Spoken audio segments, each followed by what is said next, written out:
지금 이제 진정이 된 것처럼 보이지만은 그런 변수로 인해서 잠시 멈춘 거지 엔진이 꺼진 거는 아니다. 고개가 지금 들려고 하는 양상들이 보이고 있으니까는 지금 망설이는 사람들이 있는데 뭐 다주택자는 가만히 있어야 돼. 세금 때문에 큰일 납니다. 근데 무주택자라면은 지금 내 재정에 맞는 좋은 입지들을 잘 판단해 가지고 사람들의 공포를 사서 내가 좋은 기회를 만드는 상황들을 만드는 게 좀 유리하지 않을까라는 생각도 들고, 진정세는 심리적인 거고 실질적으로 눌려져 있는 거지 진정세는 아직 저는 되지 않았다라고 판단을 하고 있습니다.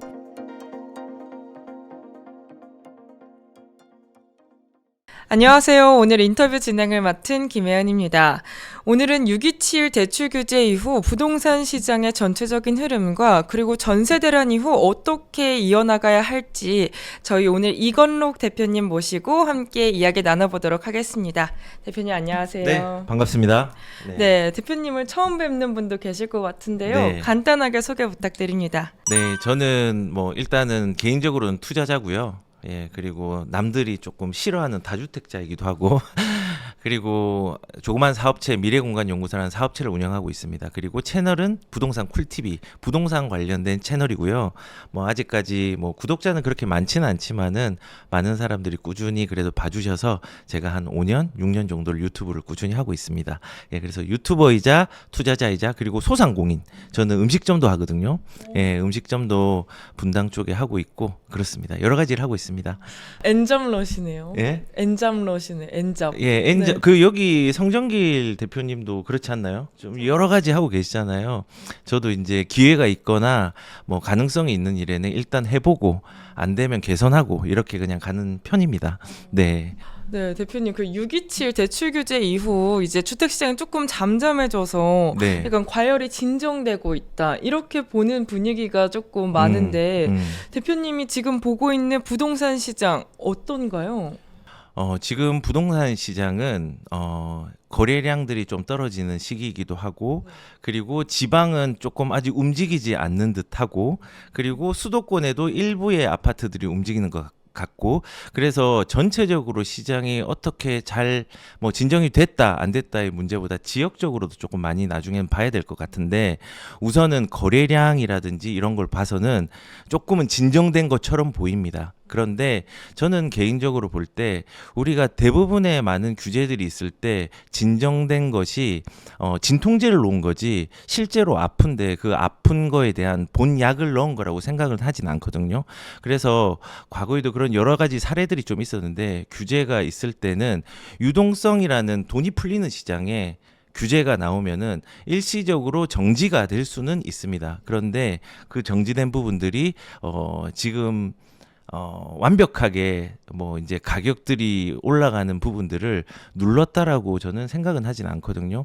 그래서 뭐 첫 번째는 지금 금매에 대한 부분들이 많이 나와야 돼요. 만약에 가격이 진정되고 떨어지면 금매의 부분들이 굉장히 많이 나와야 되는데 금매가 그렇게 많이 나오고 있지 않습니다. 두 번째는 호가에 대한 부분이거든요. 호가가 떨어져야 되는데 호가들이 둔화는 됐지만은 떨어지지는 않았습니다. 많이. 여기 PT를 보시면은 제가 이제 강북하고 강남 쪽에 그냥 일부 단지들을 좀 뽑아왔는데 이런 사례들이 되게 많거든요. 여기 이제 PT의 그 동대문에 장안 홈타운이 1차라는 아파트 보이시죠? 여기도 보시면은 가격들이 떨어졌다가 올라가다가 멈췄는데 요 초록색이 호가입니다. 호가들은 빠지지 않았어요. 그 다음에 또 성북구, 여기는 강 이북 쪽이죠. 레미안 센터피스 같은 경우도 지금 가격들이 올라가다가 멈췄는데 호가는 또 떨어지지 않았어요. 그러면 이제 잠실이나 이제 서초 쪽, 강남도 물론 그런 게 있고요. 근데 송파, 잠실 리센치도 보면은 쭉 올라가는데 호가가 그렇게 안 떨어졌어요. 그리고 산풍도 마찬가지로 안 떨어졌죠. 이런 식으로 실질적으로 가격이 진정되었다라고 판단이 되려고 하면은 호가들이 떨어지고 그 떨어진 호가가 거래가 되고 하면서 실질적인 가격 떨어짐의 효과들이 나와야 되는데 그렇게 많이 떨어지지 않은 부분들이 있다고 저는 생각을 합니다. 그리고 이제 심리적인 부분에서 지금 시장을 좀 표현을 하면 이런 거죠. 매도자들이 금매를 많이 안 넣고 매물을 걷어들이고 있어요. 그 매물을 많이 걷어들여서 매물이 많이 줄어들었습니다. 급하게 팔 생각이 없다는 거죠. 그리고 매수자 같은 경우는 매수를 하고 싶은데 규제가 나왔으니까 이거는 떨어질 거야. 라고 기다리는 수요들이 지금 줄다리기를 하고 있는 상황이거든요.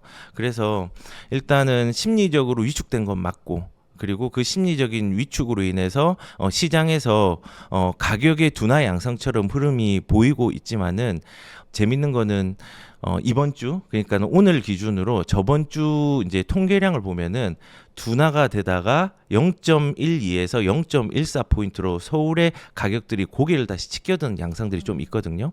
그래서 저는 개인적으로 이 방송이 만약에 편집이 조금 나갈 시점, 아마 1, 2주 뒤면은 그 올라가는 폭들이 지금하고 비슷하거나 조금 더 올라가 있을 가능성이 저는 크다고 생각합니다. 그래서 시장이 지금 하방 경직이 굉장히 강하게 일어나고 있고, 혹자들은 하방 경직이 아니라 지금 가격이 이제 2, 3년 떨어질 거라 하는 분도 있습니다. 근데 그거에 대한 선택은 여기 이제 계신 분들이 판단하는 것이지만은 기본적으로 부동산은 떨어진 적이 없습니다. 제가 예전에 방송에서 1986년도 통계가 시작된 이래부터 지금까지의 매달 가격의 등락들을 표시한 적이 있습니다. 떨어지는 시기가 있었지 결국은 작은 하락과 큰 상승이 결합해서 우상향하는 양상들을 많이 봐왔거든요. 그게 이제 상수가 되는 거예요. 그 상수에서 이런 변수들이 생기는 거예요. 어떤 변수냐? 정책적 변수, 정치적인 변수, 그 다음에 경제 공황에 대한 변수, 공급에 대한 변수, 뭐 이런 것들이 생기는 거예요. 그래서 지금 이제 진정이 된 것처럼 보이지만은 그런 변수로 인해서 잠시 멈춘 거지 엔진이 꺼진 거는 아니다. 그리고 고개가 지금 들려고 하는 양상들이 보이고 있으니까는 지금 뭐 사람들이 망설이는 사람들이 있는데, 무주택자들은 다주택자는 가만히 있어야 돼. 힘들어. 큰일 나. 세금 때문에 큰일 납니다. 근데 무주택자라면은 지금 내 재정에 맞는 좋은 입지들을 잘 판단해 가지고 사람들의 공포를 사서 내가 좋은 기회를 만드는 상황들을 만드는 게 좀 유리하지 않을까라는 생각도 들고, 뭐 결론을 말씀드리면은 진정세는 심리적인 거고 실질적으로 눌려져 있는 거지 진정세는 아직 저는 되지 않았다라고 판단을 하고 있습니다. 그럼 이 눌림세가 연말까지 이어질 수 있을까요? 연말까지 저는 못 이어질 거라고 봅니다. 예. 못 이어질 거라고 보고, 실질적으로 연말까지 어떻게 뭐 갈까 안 갈까, 저는 개인적으로 아마도 명절이 지난 이후에 좀 변화가 있지 않을까. 조금 그 이유는 아까 말한 것처럼 거래량이 잘 받쳐주고 있어요.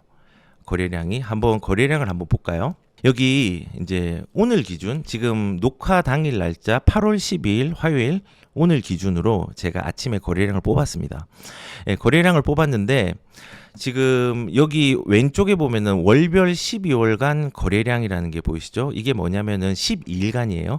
8월 1일부터 오늘까지의 거래량, 12일간 거래량. 그리고 7월은 7월이라고 된 건 7월 1일부터 7월 12일, 6월은 6월 1일부터 6월 12일 이렇게 거래량을 체크를 했습니다. 근데 여기 월별 동일 기간 12일간의 거래량을 보면은 이제 1월 달은 175건, 2월 달은 뭐 295건 쭉쭉 올라가다가 7월 달이 595건이고 8월 달이 471건입니다. 8월달 오늘까지 471건이에요. 지금 1월부터 8월까지 비교를 해보면은 471건이 4월달 457건하고 매우 유사합니다. 그 옆에 표를 보시면은 이 표에 보면은 4월달에 총 거래량이 5,462건이 나왔죠. 예, 그리고 이 5,462건이라는 건요 정상적인 거래량입니다. 근데 8월도 이 정도가 나오거나 조금 못 미칠 역량은 있지만 휴가 기간들도 있고 하니까는 못 미칠 수는 있지만은 5,000건 정도가 나올 걸로 저는 예상을 합니다. 이 5,000건은 정상적인 거래량이에요. 근데 가격이 누르는데, 가격을 이렇게 규제로 누르는데, 대출을 막았는데 거래량이 정상적으로 나왔다. 그 말은 이제 떨어지려고 준비하는 게 아니라 올라가려고 하는데 눌려져 있는 건데, 이게 이제 폭발을 할 수 있는 여지들이 있다는 거죠. 이렇게 폭발을 할 수 있는 여지가 있다라고 생각되는 이유가, 우리가 이제 그런 게 있습니다. 토지거래 허가구역이 지정이 언제 됐냐면요, 이번에 해제됐다가 지정된 적이 있습니다. 2025년도 2월 달에, 2024년도인가요? 5년도죠. 5년도 2월 22일 날 토지거래 허가구역이 지정이 됐습니다. 왜 지정이 됐냐면은 이제 조금 괜찮겠다. 뭐 거래가 돼도 괜찮겠다라고 판단해서인지 다 풀어버렸어요. 그러니까는 여기 2월 달에 6,500건에서 풀자마자 3월 달에 10,000건이 나와버렸어요. 네. 어마어마하게 거래량이 많이 나왔죠. 그래서 아이쿠 안 되겠다 하면서 3월 26일 정도 7일인가 6일에 이걸 묶어버립니다. 다시 재지정을 해버립니다. 그리고 거래량이 뚝 떨어졌어요. 그런데 이게 한 달 갔죠. 네. 그리고 5월 달에 8,000건, 6월 달에 12,000건 가까이 나왔어요. 규제가 있는데 그 규제의 영향을 받지 못했단 말이에요. 그리고 지금 7월 달, 6월 28일 날 규제를 받았고, 그 다음에 지금 이제 7월 달에 3,700건이 지금까지 거래량이 아직 집계가 다 안 된 거예요. 아마 한 5,000건 정도 나올 거예요. 그리고 또 올라가다가 지금 제가 생각할 때는 9월, 10월 정도에 될 수 있다고 생각되는 게 627 대책하고 비슷한 정책이 있어요. 그게 1216 대책이에요. 그때도 대출 규제가 심했거든요. 2019년 12월 16일 날 규제가 나옵니다. 9억 이상에 대해서 분양에 대한 중도금 대출도 안 되고, 그리고 잔금에 대한 부분들도 뭐 이제 대출이 되게 어렵게 되고, 그 다음에 15억이 넘어가면 아예 대출을 안 해줬어요. 그 전에 이 대출이 나오기 전에 거래량이 9,000건이었어요. 10,000건, 9,000건이었어요. 이게 나온 다음에 8,000건, 4,000건, 3,000건까지 떨어집니다. 그리고 다시 10,000건대로 올라와요. 이게 규제가 비슷한데 반복이 되거든요. 이 규제는 잠시 일시적으로 브레이크를 밟을 수는 있어요. 근데 이 브레이크가 부작용이 뭐냐? 살려고 하는 사람을 억지로, 원래 그 질풍노도의 시기에 사람한테, 애들한테 하지마 이러면은 결국은 나중에 숨어가지고 엄마 몰래 다 하잖아요. 예, 그런 것처럼 탁 튀어나옵니다. 왜냐? 지금의 시장의 기본 기조가 뭐냐? 돈이 풀리는 시장, 유동성의 장, 이거를 누르고 있는데 어떻게든 틈새로 비켜나고 삐집고 나오겠죠.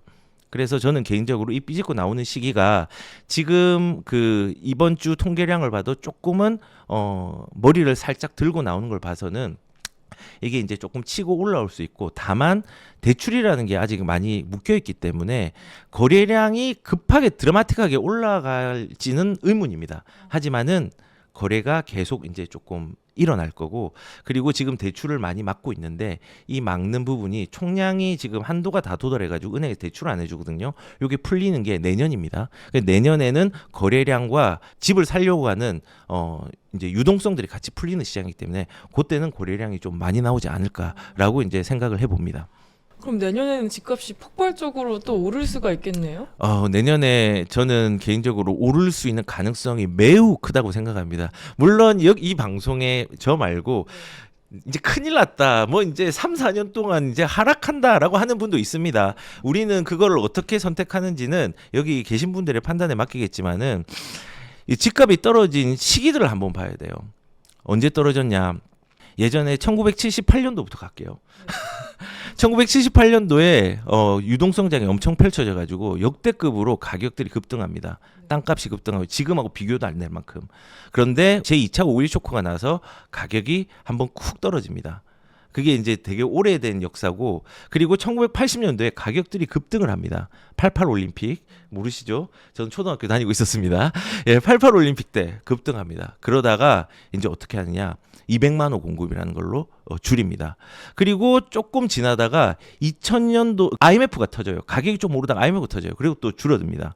그리고 2002년도에 유동성장이 또 펼쳐지다가 2004년도에 카드 대란이 일어납니다. 그러면서 가격들이 조금 줄어듭니다. 그리고 이제 서브프라임이 일어납니다. 가격이 올라갔다가 줄어듭니다. 그리고 쭉 이제 천천히 우상향을 하다가 2013년, 14년부터 가격들이 올라가다가 2018년, 19년도에 가격이 또 떨어집니다. 그때는 이제 공급 때문에 떨어진 거예요. 규제와 공급이 결합돼서. 제가 말했던 떨어졌던 시기는 정책으로 한 번도 잡은 시기가 없습니다. 그래서 저는 개인적으로 이 가격들이 우상향을 하는 상수들은 유동성이지 정책으로 이제 뭔가를 판단하는 게 아니라, 오히려 그렇게 규제가 있을 때는 우리는 용기를 내어서 남의 공포를 사서 내 기회를 찾을 수 있는 상황들을 만드는 게 되게 중요하다고 생각합니다. 그래서 저는 너무 죄송합니다. 여기 반대되는 의견이 있을 수 있겠지만은 저는 집값이 떨어질 수 없다고 생각합니다. 예, 예전에 음마 아파트 평당 68만 원 78년도 했을 때 신문 기사를 제가 찾아서 예전에 보여드린 적이 있습니다. 서민들이 이제 집 다 샀다. 어떻게 집이 2천만 원 하느냐? 말도 안 된다. 압구정 현대아파트 예전에 매매가가 1,500만 원 했습니다. 그때 교수의 월급이 9만 원이었습니다. 우리는 유동성, 화폐 가치의 하락에 대한 상수를 추종해야지 정책의 공포로 우리가 떨면서 집에 대해서 사면 어떡하나 타이밍을 재면 안 됩니다. 그러면은 지금 무주택자인 분들은 네. 지금 주택을 구매하는 게 딱 좋은 시기일까요? 저는 무주택자는 네. 시기와 상관없이 실거주를 한다고 하면은 들어가는 게 맞죠. 다만 이게 인플레이션이라는 걸 아시잖아요. 이 인플레이션은 불공평하게 일어납니다. 그 예를 들어서 저기 안동의 도농복합도시의 나홀로 아파트와 압구정 현대아파트나 반포 원베일이나 이런 거는 두 개가 격차가 너무 크잖아요. 서로 다르게 인플레이션이 일어나는 거예요. 그래서 무주택자가 갈 때는 싸다라고 해서 들어가면 안 됩니다. 싸다가 아니라 여기는 싸지만은 발전이 될 수 있는 여건이 있다라고 생각되는 거를 내 재정에 맞게 나만의 강남을 찾아서 가야 됩니다. 그러니까 우리가 처음부터 강남에 못 들어갑니다. 누가 강남에 처음부터 들어갑니까? 말도 안 되는 소리죠. 어머님이 금수저거나 내가 금수저거나 이렇게 해야지 다이아몬드 수저 이러면 갈 수 있죠. 근데 누구나 히말라야 산맥을 등반할 때도 첫걸음이 있고 그 첫걸음이 있어야 정상이 있거든요. 그 첫걸음의 수단으로 무주택자는요. 빨리 진입을 하는데 그 진입하는데 입지적 가치들을 잘 따지고 이제 들어가는 게 매우 중요하다고 생각을 합니다. 그래서 저는 무주택자라면요. 지금 사는 게 맞고요. 그런데 무리해서 사는 게 아니라 진보할 수 있는 거. 예를 들어서 예를 들게요. 입지로 따지면은 노원 사람들이 싫어합니다. 근데 예전에 2006년도에 노원이 가격이 강남보다 상승률이 더 높았습니다. 네. 그리고 2021년도도 노원이 상승률이 1위였습니다. 이렇게 조금 하급지 같은 경우는 가격의 둔화폭들이 좀 시간이 길지만은 올라갈 때는 급등을 합니다. 눌려 있던 게 있기 때문에. 근데 거기에 또 싼 것들이 많거든요. 그리고 예를 들어서 어떤 노원구 끝자락에 보면은 GTX C 노선도 들어오고 그리고 재건축도 이루어지는데 그 재건축이 2주를 앞두고 있는 것도 있어요. 근데 가격이 그렇게 비싸지 않아요. 근데 그 옆에 분양을 한 아파트가 15억에 분양을 했어요. 30평이. 이런 거는 이제 입지를 정확하게 말하면 조금 그러니까 이런 거는 사도 되거든요. 그래서 욕심을 버리고 강남의 첫 발에 그냥 한 발에 그냥 히말라야 산맥 정상 올라가겠다가 아니라 입지 가치를 따지고 내 재정을 따지고 최대한 빨리 진입해야지 인플레이션을 기다릴 수 있습니다. 우리는 가격이 얼마 오른다, 시기적으로 집값이 오른다를 맞추는 게 중요한 게 아니라 맞추지 못하기 때문에 인플레이션을 기다릴 수 있는 자산을 빨리 가지고 그 인플레이션을 맞이한다라고 이 무주택자들은 접근을 해야 됩니다. 또 그리고 6.27 대책 이후 약간 고가 아파트는 계속해서 신고가를 내고 있는 모습인데 네. 이게 또 이제 향후 생각했을 때 아파트가 우상향할 수밖에 없다 이 이유가 되기도 할까요? 일단은 지금 아파트가 신고가가 일어나는 데는 서울 같은 경우는 이제 토지거래 허가구역이 지정된 곳. 근데 여기는 조금 이분화시켜서 봐야 되는 게 토지거래 허가구역이 지정된 데는 이제 토지거래 허가구역 승인을 받아야 돼요.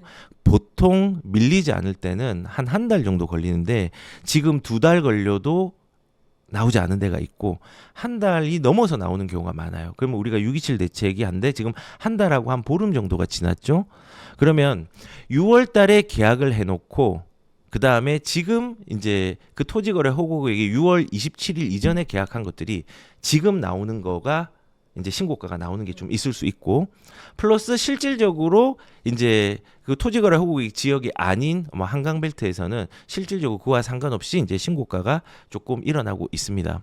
그런데 여기서 이제 중요한 건요. 그러면 앞으로 이 신고가가 계속 일어날까? 저는 언젠지 맞추지 못하지만은 아마 이번 정부가 끝난 다음에 양극화는 더 심화되어 있을 겁니다. 수요라는 건요. 사람들이 이렇게 비싼데 왜 사? 이 비싼 집을 산다고? 라고 얘기할 수 있죠. 근데 오늘 제가 여기 오기 전에 요 바로 앞에 제 지인이 여기서 성형외과를 하고 있어요. 그래서 저도 성형할 생각 없습니다. 제 얼굴이 못생겼지만 만족하면서 삽니다. 근데 그분이 이제 제가 이제 어제 제가 방송 사고를 냈거든요. 컴퓨터가 갑자기 꺼져 버려가지고 그래서 라이브에 방송 사고 되게 무서운데 제가 차분히 대응을 하는데 그 대응하는 걸 보고 놀리려고 전화를 했대요. 그래서 그냥 겸사겸사해서 그냥 만났는데 이제 또 만난 김에 부동산 상담을 하는 거예요. 예전에 이분이 원베일리를 제가 추천을 했는데 그 당시에 원베일리 40억 할 때 지금 72억까지 갔잖아요. 60억대 지금 가고 있는데 그걸 놓친 거예요. 그런데 그걸 두 번이나 한번 놓쳤어요. 두 번이나. 그래서 이번에도 이제 고민을 하는 거예요. 몸테크로 잠실을 할까? 아니면은 반포를 조금 무리해서 반포를 갈까? 그래서 저는 반포에 있는 라클라시라고 저기 반포주공 1, 2, 3주구라고 앞으로 압구정이 재건축되기 전에 신축으로서 꾸준한 대장으로 갈 수 있는 그 아파트로 조금 무리해서 한 80억이 들더라도 가라고 했거든요. 지금 80억인데 너무 비싼 거 아니냐. 원베일 때도 그러지 않았냐. 비싸다고 하지 않았냐. 그때 40억이 말이 되냐 했는데 우리는 현재의 가치만 보고 미래의 가치를 적용을 시켜요. 미래는 달라질 가격인데 우리가 거꾸로 10년 전의 가격, 20년 전의 가격을 보면은 알 수 있거든요. 그래서 우선 저는 우상향은 오히려 이렇게 수요가 높은 지역들은 훨씬 잘 갈 거라고 저는 생각이 들고 나중에 서울이 뭐 이제 저보다 나이가 좀 어리실 거니까 나중에 한 40살이 좀 넘어서 한 40살, 45세, 50대가 보십시오. 서울의 평균 가격 자체가 2억이 될 겁니다. 그 정도로 될 거예요. 근데 지금의 2억하고 다르죠. 옛날에 짜장면 가격이 500원 했을 때 적정 가격인데 지금 짜장면이 10,000원 하잖아요. 8,000만 원 하죠. 그런 식으로 이제 가는 겁니다. 그래서 수요가 많은 데는 그 속도가 더 빠르게 올라갈 것이고 수요가 없는 데는 조금 느리게 갈 것이다. 그러면 여기서 이제 얘기할 수 있는 게 아니 수요는 인구가 줄어드는데 무슨 수요야. 이 사줄 사람이 어디 있어. 이렇게 얘기하시는 분들이 굉장히 있더라고요. 예, 사줄 사람이 있습니다. 왜냐하면 무주택자는 이제 단계를 밟아서 가야 되지만 대부분 갈아타기 수요들이 있습니다. 갈아타기 수요. 그리고 돈 많은 사람 많습니다. 아까 제가 말한 것처럼 강남에 있는 그 서초에 있는 반포를 몸테크를 하면서 좀 무리를 할까? 아니면 잠실의 신축을 네, 이러는 거야. 50억? 50억이면은 가능하지. 이런 사람들이 생각보다 많습니다. 전문직들 중에서. 그래서 그런 분들이 갈아타게 할 때 자기 지금 전세가 지금 20억에 있으 20억짜리 전세 있거든요. 20억에 있으니까 그 20억 하고 지금 가지고 있는 집이 반포에 또 집이 한 개 있거든요. 그 집을 팔면은 돈이 한 이제 60억이 되는 거예요. 그리고 자기가 또 현금으로 가지고 있는 게 한 17억이 있대요. 주식하고 포함하면. 그럼 돈이 많잖아요. 그러니까는 뭐 이거를 현금으로 다 쥐고 있는 게 아니라 자산으로 배분한 거를 다시 재구성해 가지고 다시 쏟아내는 거예요. 그런 수요들이 있고요. 이제 수요가 없는 곳은 이런 거죠. 이제 시골 같은데. 예, 쉽게 설명하면은 서울대학교의 인원을 한 2,000명을 늘려요. 그러면은 2,000명을 늘리면 거기가 미달이 될까 미달이 되지 않을까요? 안 되겠죠. 왜냐하면은 연대 고대 올라갈 사람들이 쑥 올라오거든.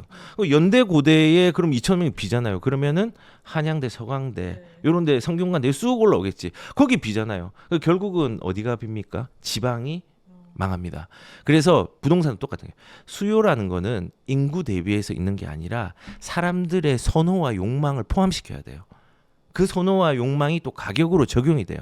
그래서 거래가 된다는 것은 그 욕망과 가격이 충족되었다는 거예요.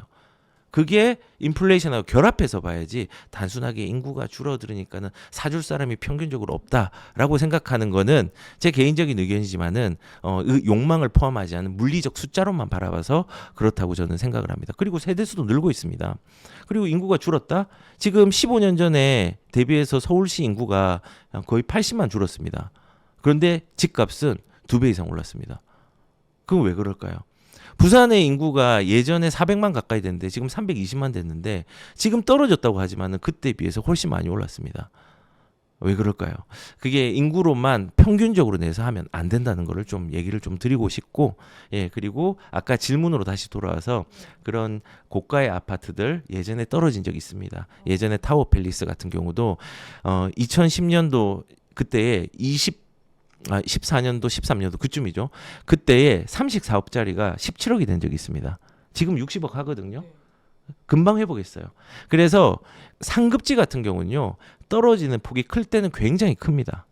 근데 회복력이 굉장히 빨라요. 근데 좀 입지가 좀 안 좋은 데는 떨어짐이 클 수도 있습니다. 근데 회복력이 상급지보다 조금 더뎌요. 이런 차이가 있는 거고, 그래서 뭐 신고가가 이어지냐, 언제까지 이어질지 못하지 모르겠지만은 이번 정부에서 신고가가 이어지는 시기들은 굉장히 많을 거라 생각합니다. 그리고 양극화가 더 크게 될 수 있는 부분이 있다고 생각합니다. 왜? 이번 정부의 규제가 오히려 현금 부자들이나 돈이 많은 사람들이 활용할 수 있는, 그 다음에 그런 활용할 수 있는 여지를 더 많이 만들 수 있다 생각을 해서 저는 개인적으로는 신고가 이어질 수 있다. 떨어지는 시기는 있지만 엔진이 멈추지는 않는다. 왜? 돈 풀리는 시기니까. 그리고 이번 정부에서 돈을 많이 풀잖아요. 그리고 3기 신도시 보상 아직 안 끝난 데는 보상금 풀잖아요. 그 보상금 풀면은 그 보상금 10억, 20억, 30억 받는 사람들이 스테이크 썰어 먹지 않습니다. 랍스터 안 사 먹습니다. 다시 부동산에서 부동산으로 가는 순환이 일어납니다. 예, 이렇게 얘기 드리겠습니다. 그럼 떨어지는 시기가 언젠지 이렇게 알 수 있을까요? 와, 좋은 질문입니다. 엄청 좋은 질문인데 정답을 말씀드리면요, 절대 모릅니다. 그래서 사람들이 떨어지는 시기를 맞추려고 할 때 실패가 일어납니다. 왜냐하면은 보통 이제 부동산 사람들이 어떻게 접근하냐면요, 그 가격이 이렇게 슬금슬 떨어져 있는 시기에 슬금슬금 오르거든요. 오르면은 이걸 눈치를 사람들이 못 채요. 계속 가격들이 지금 둔화되어 있으니까. 그런데 조금 똘끼가 좀 있는 사람들이 먼저 확 접근을 해요. 그러면은 제가 저게 왜 접근하지? 눈치 빠른 사람이 또 접근을 해요. 그리고 눈치 빠른 사람 보면서 일반적인 사람들이 접근해요. 그리고 일반적인 사람들은 가격이 막 올라요. 오르다가 나중에 결국은 뒤늦게 접근한 사람들이 물려요. 되게 물리는 경우가 되게 많거든요. 그래서 이 부동산은 그 사람들의 심리들이 좀 작용을 하면서 이제 가격이 낮은 때를 맞추려고 하는데 못 맞춰요. 못 맞추고 저점을 맞추려는 게 아니라 그 거래량이 줄어드는 시기에 그 거래량이 줄어드는 시기를 범위로 잡고, 점으로 잡는 게 아니라 범위로 잡고 적정하게 좀 많이 떨어졌다 생각하면은 더 떨어져도 상관없어요. 사는 거예요. 사는 거예요. 근데 사람들은 저점을 맞추려고 하죠. 그럼 못 삽니다. 올라갈 때 무서워서 못 사고, 내려가면 더 무서워서 못 사고, 대득게 바운스라고 조금 올라가면은 기다려야지 더 내릴까 또 못 사고, 그러다가 더 올라가면 또 못 사고 합니다. 그래서 우리는 거래량하고 집값의 상관관계를 보면요, 거래량이 올라가는 시기에 집값이 올라갑니다. 그 다음에 거래량이 떨어지는 시기에는 집값이 떨어집니다. 그래서 그렇게 떨어지는 거래량들이 있을 경우에 사람들이 공포를 가진 시기가 있습니다. 뭐 제 유튜브 보시면은 지금 욕하는 사람 되게 많거든요. 그 욕 많이 하는 거 보고 사십시오. 그때가 살 타이밍입니다. 그래서 심리가 많이 죽었을 때 사는 거고, 그게 좀 1년이 되고 2년이 되고 이 유지가 될 수는 있지만은 중요한 거는 집은요, 코인이나 뭐 이런 그 주식처럼 돈을 버튼 하나로 바로 빼고 넣을 수는 없습니다. 그렇기 때문에 2년은 최소한 가지고 있어야지 비과세 요건이 만들어지니까 뭐 내가 한 10억에 샀는데 이게 9억 8천이 됐다, 이런 거 무서워하지 말고, 뭐 한 5천이 떨어졌다, 1억이 떨어졌다, 이런 무서울 수 있지만은 무서워하지 말고 2년 기다리고 조금 기다리면은 입지 가치가 괜찮다면은 좋은 선택이 장기적으로는 될 수 있다 생각하고, 그래서 시기를 맞추려 하지 마라. 부동산은 맞추는 영역이 아니라 대응의 영역이다. 그리고 거래량이 줄어드는 시기에 살아. 그리고 그 줄어드는 시기를 못 맞추겠으면은 제 유튜브를 보고 댓글에 악성 댓글의 비율이 많을 때 한번 사봐라 라고 이제 추천을 좀 드리고 싶습니다. 지금 악플이 많다고 이렇게 하셨는데 그럼 지금이 딱 살 타이밍 아닌가요? 그렇죠. 지금 욕하고 난리가 났죠. 근데 항상 이제 이런 사람들이 있어요. 1년 전에 이 방송을 보고 욕했는데 미안하다, 이런 사람도 있고, 제가 이제 유튜브 조회수 중에 제가 유튜브가 한 7만 몇 천이지, 7만 4천인가 정확하게 모르겠는데, 그런데 제가 조회수가 100만이 넘는 게 3개나 있습니다. 쇼츠가. 근데 욕이 한 3천 개 달렸습니다. 예, 달린 게 있거든요. 그 쇼츠인데. 근데 그때 사람들이 욕했던 게, 제가 부산의 삼익비치 아파트가 펜트하우스가 60억이 넘을 것이다 라고 얘기를 하니까는 그때가 3, 4년 전이었으니까 욕이 달릴만 했겠죠. 근데 지금 저는 올리고 싶어요. 100억에서 120억으로. 왜냐? 이번에 분양하는 남천 레미안 서밋 리미트라는 아파트 분양을 합니다. 이번에 펜트하우스가 100억이 나왔거든요. 부산에서. 거기는 바닷가 라인에. 그래서 아무튼 그때 그렇게 욕했지만은 지금 그 아파트 아직까지 저는 가치가 있다고 생각을 하거든요. 그래서 뭐 아무튼 욕을 많이 먹었지만은 그 욕 먹는 시기가 사람들의 분위기, 그 분위기를 알 수 있는 거거든요. 비단 제 거 말고 뭐 좀 가격이 우상향한다라고 표현하시는 많은 분들이 있잖아요. 그런 사람들이 욕을 많이 먹는 시기가 오히려 타이밍이 좋은 시기. 제 조회수가 급격하게 떨어진 시기가 타이밍인 시기. 저는 그렇게 생각합니다. 네, 저 그걸 지표로 삼아요, 진짜. 좋은 지표인데요. 네, 바로바로 나옵니다. 예. 또 이제 국토부 장관 후보자가 이제 제초안을 시행 후에 평가하겠다고 이렇게 말을 했는데 이거에 대해서 대표님 어떻게 생각하세요? 제초안이 이제 20년이 흐른 법입니다. 예전에 그 노무현 정부 때 처음으로 만들어 가지고 이명박 정부 때 유예를 시키고 그리고 문재인 정부 때 2018년 1월 1일부로 다시 이것들을 부활시켰습니다. 그리고 제초안은요 아직까지 단 한 건도 제초안의 초과이익 환수금을 이렇게 부과하지 못한 정책 중에 하나입니다. 20년이 지났는데 부과가 하지 않았다. 그러니까 법은 만들었는데 시행이 되지 않았다. 뭔가 이상하지 않나요? 그렇죠. 그러니까는 정상적인 법이라면 시행이 되고 있어야 돼요. 근데 왜 시행이 되지 않았을까 생각을 해보면요, 저는 과하기 때문에 그렇다 생각합니다. 우리가 집을 사면요, 건설업은 처음에 그 땅을 사서 건설을 하면은 땅의 가치들이 올라가잖아요. 그러면 개발이익 환수금이라는 걸 냅니다. 그리고 그게 완성이 되기 전에 이제 사람들이 거기에서 입주권들을 거래를 하잖아요. 거래를 하는데 A라는 사람이 입주권을 샀어요. 그리고 한 1억을 벌었어. 그래서 B라는 사람한테 넘깁니다. 근데 B라는 사람도 입주권을 C라는 사람한테 2억을 이익을 얻고 팝니다. C라는 사람은 마지막에 이제 준공할 때 이제 초과이익 환수제의 대상이 딱 되어버리는데, 이때 A라는 사람, B라는 사람은 1억과 2억이라는 차익을 얻었는데 그 차익에 대해서는 초과이익 환수제가 적용이 안 되고, 요 마지막에 최종적으로 받은 사람이 초과이익 환수제를 이제 바가지를 쓰게 되는 거죠. 되게 이제 힘든 거죠. 그래서 이런 불합리함이 첫 번째는 있습니다. 그리고 초과이익 환수제는 형평성에 문제가 있어요. 재건축, 재개발 결국은 무슨 아파트가 나오죠? 새 아파트가 나오죠. 근데 재개발은 초과이익 환수제가 없어요. 근데 재건축은 초과이익 환수제가 있어요. 그것도 이제 불합리하죠. 그리고 이게 그 미실현 수익이거든요. 그 미실현 수익을 회수를 하려고 하니까 사람들이 또 부담이 되죠. 그래서 제가 이제 말씀드리고 뭐냐면요, 불합리하다. 그래서 부과되지 못했다. 그리고 이것들이 만약에 개선이 된다고 하면은 없애는 게 맞다고 생각하거든요. 없애지 않으면은 이게 보세요. 내가 이렇게 가만히 있는데 이제 이 종이를 한 개 샀어. 야, 이 종이 세련되게 이쁘게 종이 인형으로 만들었네. 너 이거 좀 이쁜데 이거 팔면은 수익이 남으니까 네가 다 가지지 말고 이 수익의 한 반 이상을 나한테 줘. 난 아무것도 안 했어. 그냥 너를 지도자로서 그냥 이렇게만 보고만 있었어. 그냥. 그러면은 좀 억울하겠죠. 그쵸. 그러면은 사람들이 사업을 열심히 하려고 할까요?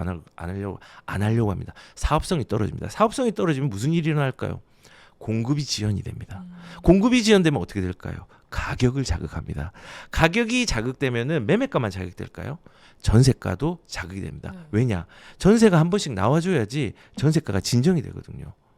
그래서 이거는 공급을 저해하는 어떤 정책이기 때문에 국토부 장관께서 이것들을 개선을 한다라고 얘기했는데, 그 개선이 방향이 조금 더 부과하는 방향으로 나온다고 하면은 시장의 공급이 더 지연될 거고, 이거를 조금 없애는 거는 아니지만은 좀 이 부가에 대한 부분들을 좀 더 합리적으로 해서 좀 부담 가지 않게 하진 않겠지만은 그렇게 만든다고 하면은 그래도 좀 조금은 괜찮을 수 있겠죠. 저는 결론적으로 기준은 없애는 게 맞다고 보거든요. 공급을 빨리 나오게 하는 것들을 저해한다고 생각하기 때문에. 그래서 국토부 장관님께서 이번에 좀 되었는데, 공급을 빨리 나오게 하려면요, 지금 이재명 정부에서도 분양가 상한제에 대한 부분들, 초과이익 환수에 대해서 조금은 초과이익에 대해서 회수를 하겠다.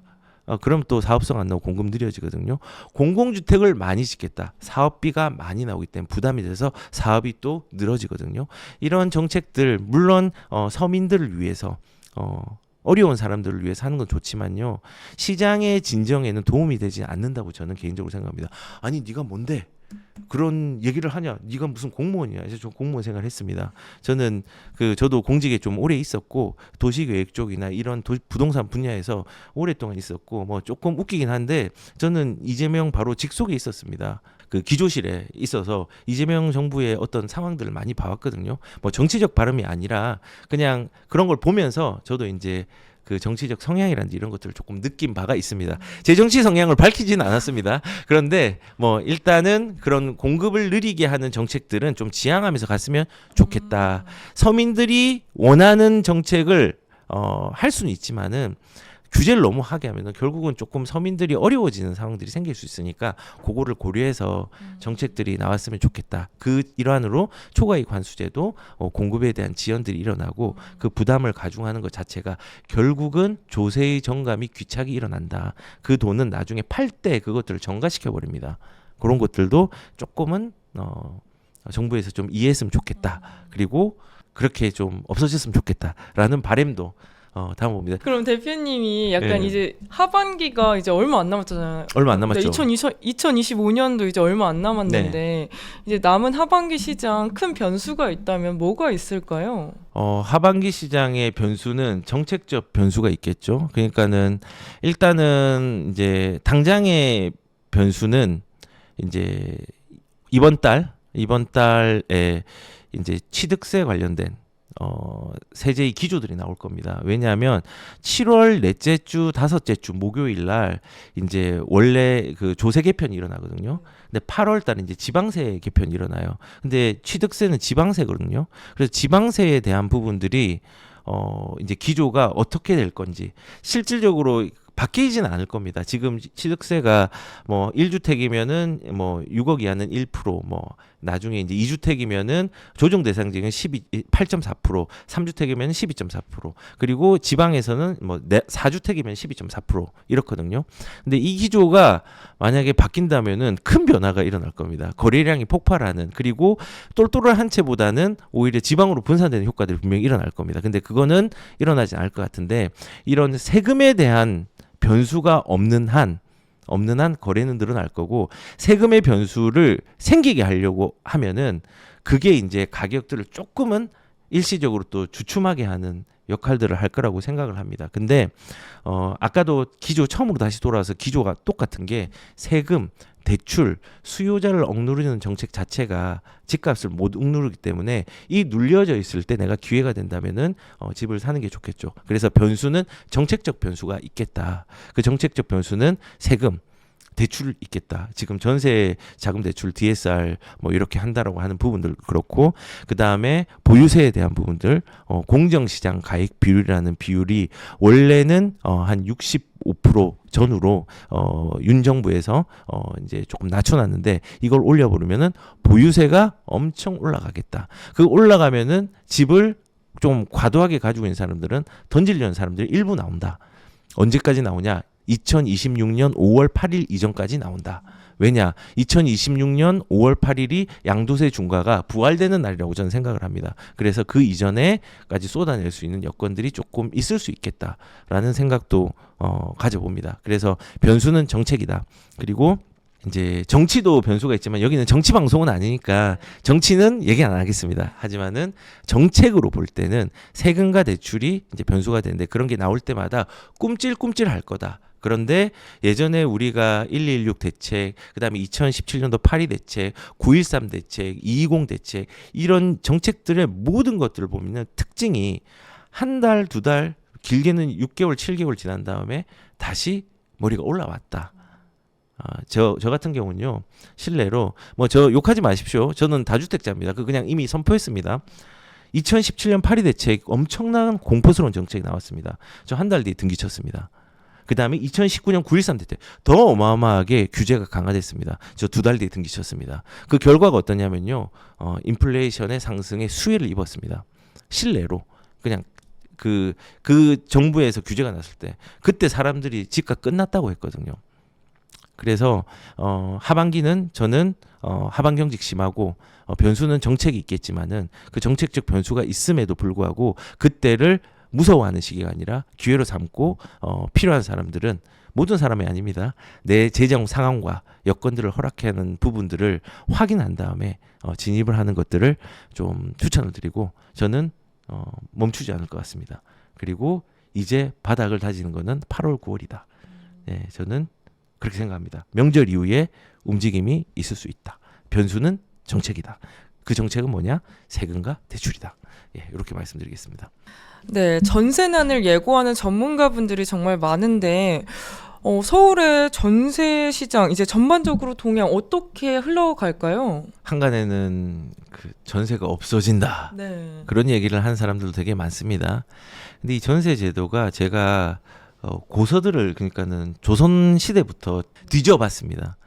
조선 시대에도 다주택자가 있었고 조선 시대에도 전세가 있었고 조선 시대에도 집값이 급등을 했고 전세라는 이런 세입에 대한 것 때문에 고민이 많은 그런 얘기들을 제가 뭐 예전 방송에서도 여기서 했는지 모르겠지만은 한 적이 있습니다.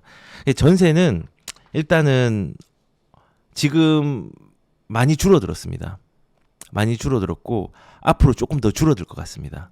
하지만은 없어지지는 못할 것 같습니다. 왜냐하면 우리가 이 개념을 알아야 되는 게 전세 유형들은 뭐 좀 바뀌겠지만은 뭐 이제 반전세라든지 이런 걸로 우리가 전세를 살던 사람이 내 전세의 주거 비용이 대출 이자로 나가는 게 별로 많지가 않았는데 갑자기 대출이 많아지거나 아니면 전세 매물이 많아져서 전세값이 올라가서 내 대출을 조금 더 받아가지고 그 비용들이 너무 많이 들어가게 돼.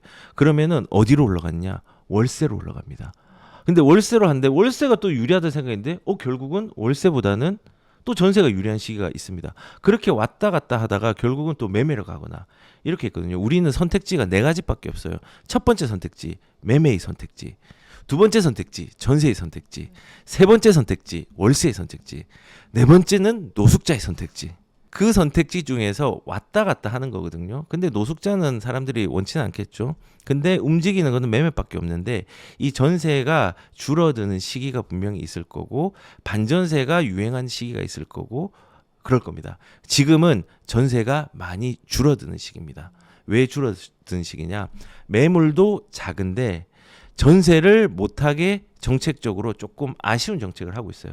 왜냐? 전세를 막으려고 하는 건 아니에요. 갭 투자를 막으려고 하는 거예요. 그래서 이 갭 투자를 막기 위해서 조건부 전세 대출이라는 것들을 못하게 했습니다. 그러니까는 전세 물량이 줄어들어요. 왜 줄어드냐? 내가 거기에 실거주를 해야 되니까. 그리고 새 아파트가 들어가면은 새 아파트에 대해서 실거주 의무를 줬어요. 대출을 받으면 실거주를 해야 되냐. 그러니까는 새 아파트로 전세를 들어가는 사람의 수요가 또 줄어들었어요. 그리고 앞으로 그 전세에 대한 부분의 매물들이 이렇게 계속 축소하는 거와 그다음에 전세 대출에 대한 부분들도 정부에서 조금 하니까 전세가 또 줄어들었어요. 전세의 수요 물량들은 계속 줄어드니까 수요와 공급의 원칙에 의해서 전세의 공급이 줄어들면은 수요자가 많으면은 거기에 경쟁이 심해서 가격이 올라가는 거잖아요. 지금 가격이 그렇게 됐어요. 지금 매물이 많이 없어요. 매물을 정부에서 못 내게 하는 정책들이 조금 있어서 방금 말한 것처럼 매물이 많이 사라지고 있습니다. 그래서 저는 지금 이런 수급 불균형에 의해서 전세의 물량들이 줄어들고 가격들이 좀 움직임들이 앞으로도 조금 더 커질 수 있는 부분들이 있다라는 생각이 들고 그 공포는 이제 시작입니다. 내년에 더 심해질 겁니다. 내년에 공급 물량들이 서울을 기준으로 해가지고 최소한 4만 5만은 나와야 되는데 지금 내년에 나오는 물량이 몇천 건 안 됩니다. 4, 5천 건밖에 안 됩니다. 우리가 물량이 많이 나왔던 시기 예전에 2019년도 그때 가격 좀 잡았었죠. 매매가는. 그때가 물량이 한 5만 원 나왔거든요. 이제 5천 원 나옵니다. 내년에 급격히 줄어듭니다. 그래서 입주 물량이 줄어들면 전세가도 폭등하거든요. 되게 재밌는 게 이런 겁니다. 어제 신문기사 보니까는 여기에는 전세가가 1억이 올랐네 라는 데가 있었어요. 거기 그냥 광명이었거든요. 광명이 입주 물량이 굉장히 많았습니다. 일시적으로 소진이 됐습니다. 가격이 오르기 시작했습니다. 그리고 광명은 조금 있으면 또 전세가가 떨어질 겁니다. 왜냐하면 입주 물량이 많이 있습니다. 예전에 그 성남에서 그 금빛 그랑메종이라는 아파트가 쏟아졌을 때 그 전세 그 물량이 쏟아지니까는 전세가가 흔들렸습니다. 송파까지 흔들렸습니다. 물량이 전세가를 처음에 흔들다가 나중에 그게 가격들을 또 견인하고 뭐 이런 역할들을 하거든요. 그래서 일단은 공급이 많이 나와야지 전세가가 떨어집니다. 근데 공급이 없습니다. 그러면은 어떻게 될까요? 그리고 내년에 문제가 있습니다. 2016년도부터 그 주임사라고 하죠. 주택임대사업자라는 거를 등록을 해서 취득세도 감면하고 보유세도 감면하고 그다음에 양도세에도 특혜 수준의 세금 혜택을 준 적이 있습니다. 그때 임대사업자가 폭발적으로 늘었던 시기가 2025년, 6년, 뭐 이제 7년 이때입니다. 근데 이 물량이 급격하게 쏟아지는 시기가 10년이 지나면 쏟아지거든요. 10년이니까 내년입니다. 그러면은 그 사람들이 5%씩밖에 계속 10년 동안 못 올렸으니까 이거 이제 돈 제대로 받아야 되잖아요. 가격 올려서 받을 겁니다. 그러면은 전세가가 또 자극이 되겠죠. 여러 가지 원인이 있지만요. 전세가가 지금 지금이 아직 시작이에요. 아직 시작도 안 했어요. 그래서 내년 한번 보십시오. 이게 이제 무서워지면 이제 월세도 같이 가속화되는 거거든요. 그래서 내년은 제가 뭐 주제를 뽑으라면요. 임차인이 힘들어지는 해가 될 것이다. 그리고 그 임차인들은 빨리 선택할수록 눈물을 덜 흘릴 것이다. 그런 시기가 저는 2026년부터 시작될 거라고 생각합니다. 이건 자료로 남으니까 한번 뭐 틀리면 사죄하겠습니다. 근데 거의 지금 내려갈 저는 시그널이 없다고 봅니다.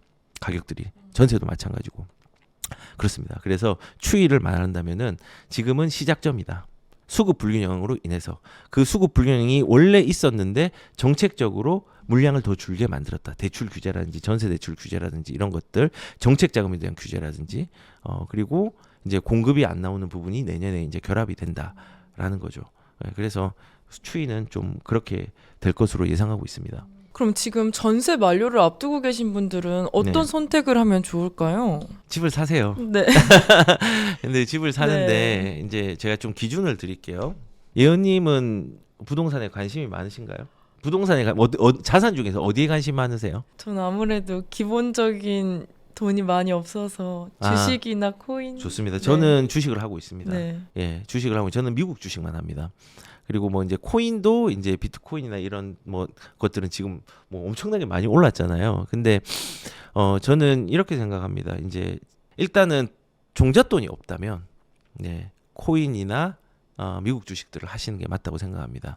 그런데 궁극적으로는 우선순위가 돼야 되는 거는 선택제냐 필수제를 따져본다면은 부동산을 먼저 가져가는 게 맞다고 생각합니다. 그래서 예언님처럼 이렇게 이제 자산을 종잣돈을 모으는 과정이 있으면은 조금 유동성이 심하지만은 참을성을 가지고 그걸로 목돈을 만들어내고 실제로 저희 편집자 분께서는 집이 세 채거든요 지금.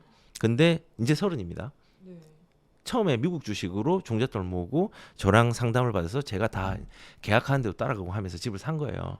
지금 이제 시간이 지나니까는 그게 자산이 확 늘어났거든요. 그래서 종잣돈을 가지고 그렇게 해야 되는 게 기본적인 방법입니다. 종잣돈을 모아야 되는데 복리의 마법이 있는 것들을 사용하는 게 좋다. 하지만은 나중에는 부동산이 메인이 되고 거기에 파생되는 것들을 코인이나 주식으로 우선 해야 된다. 그러면 이제 그렇게 이제 집을 살려면은 그런 방법론으로 어떤 접근을 해야 되냐?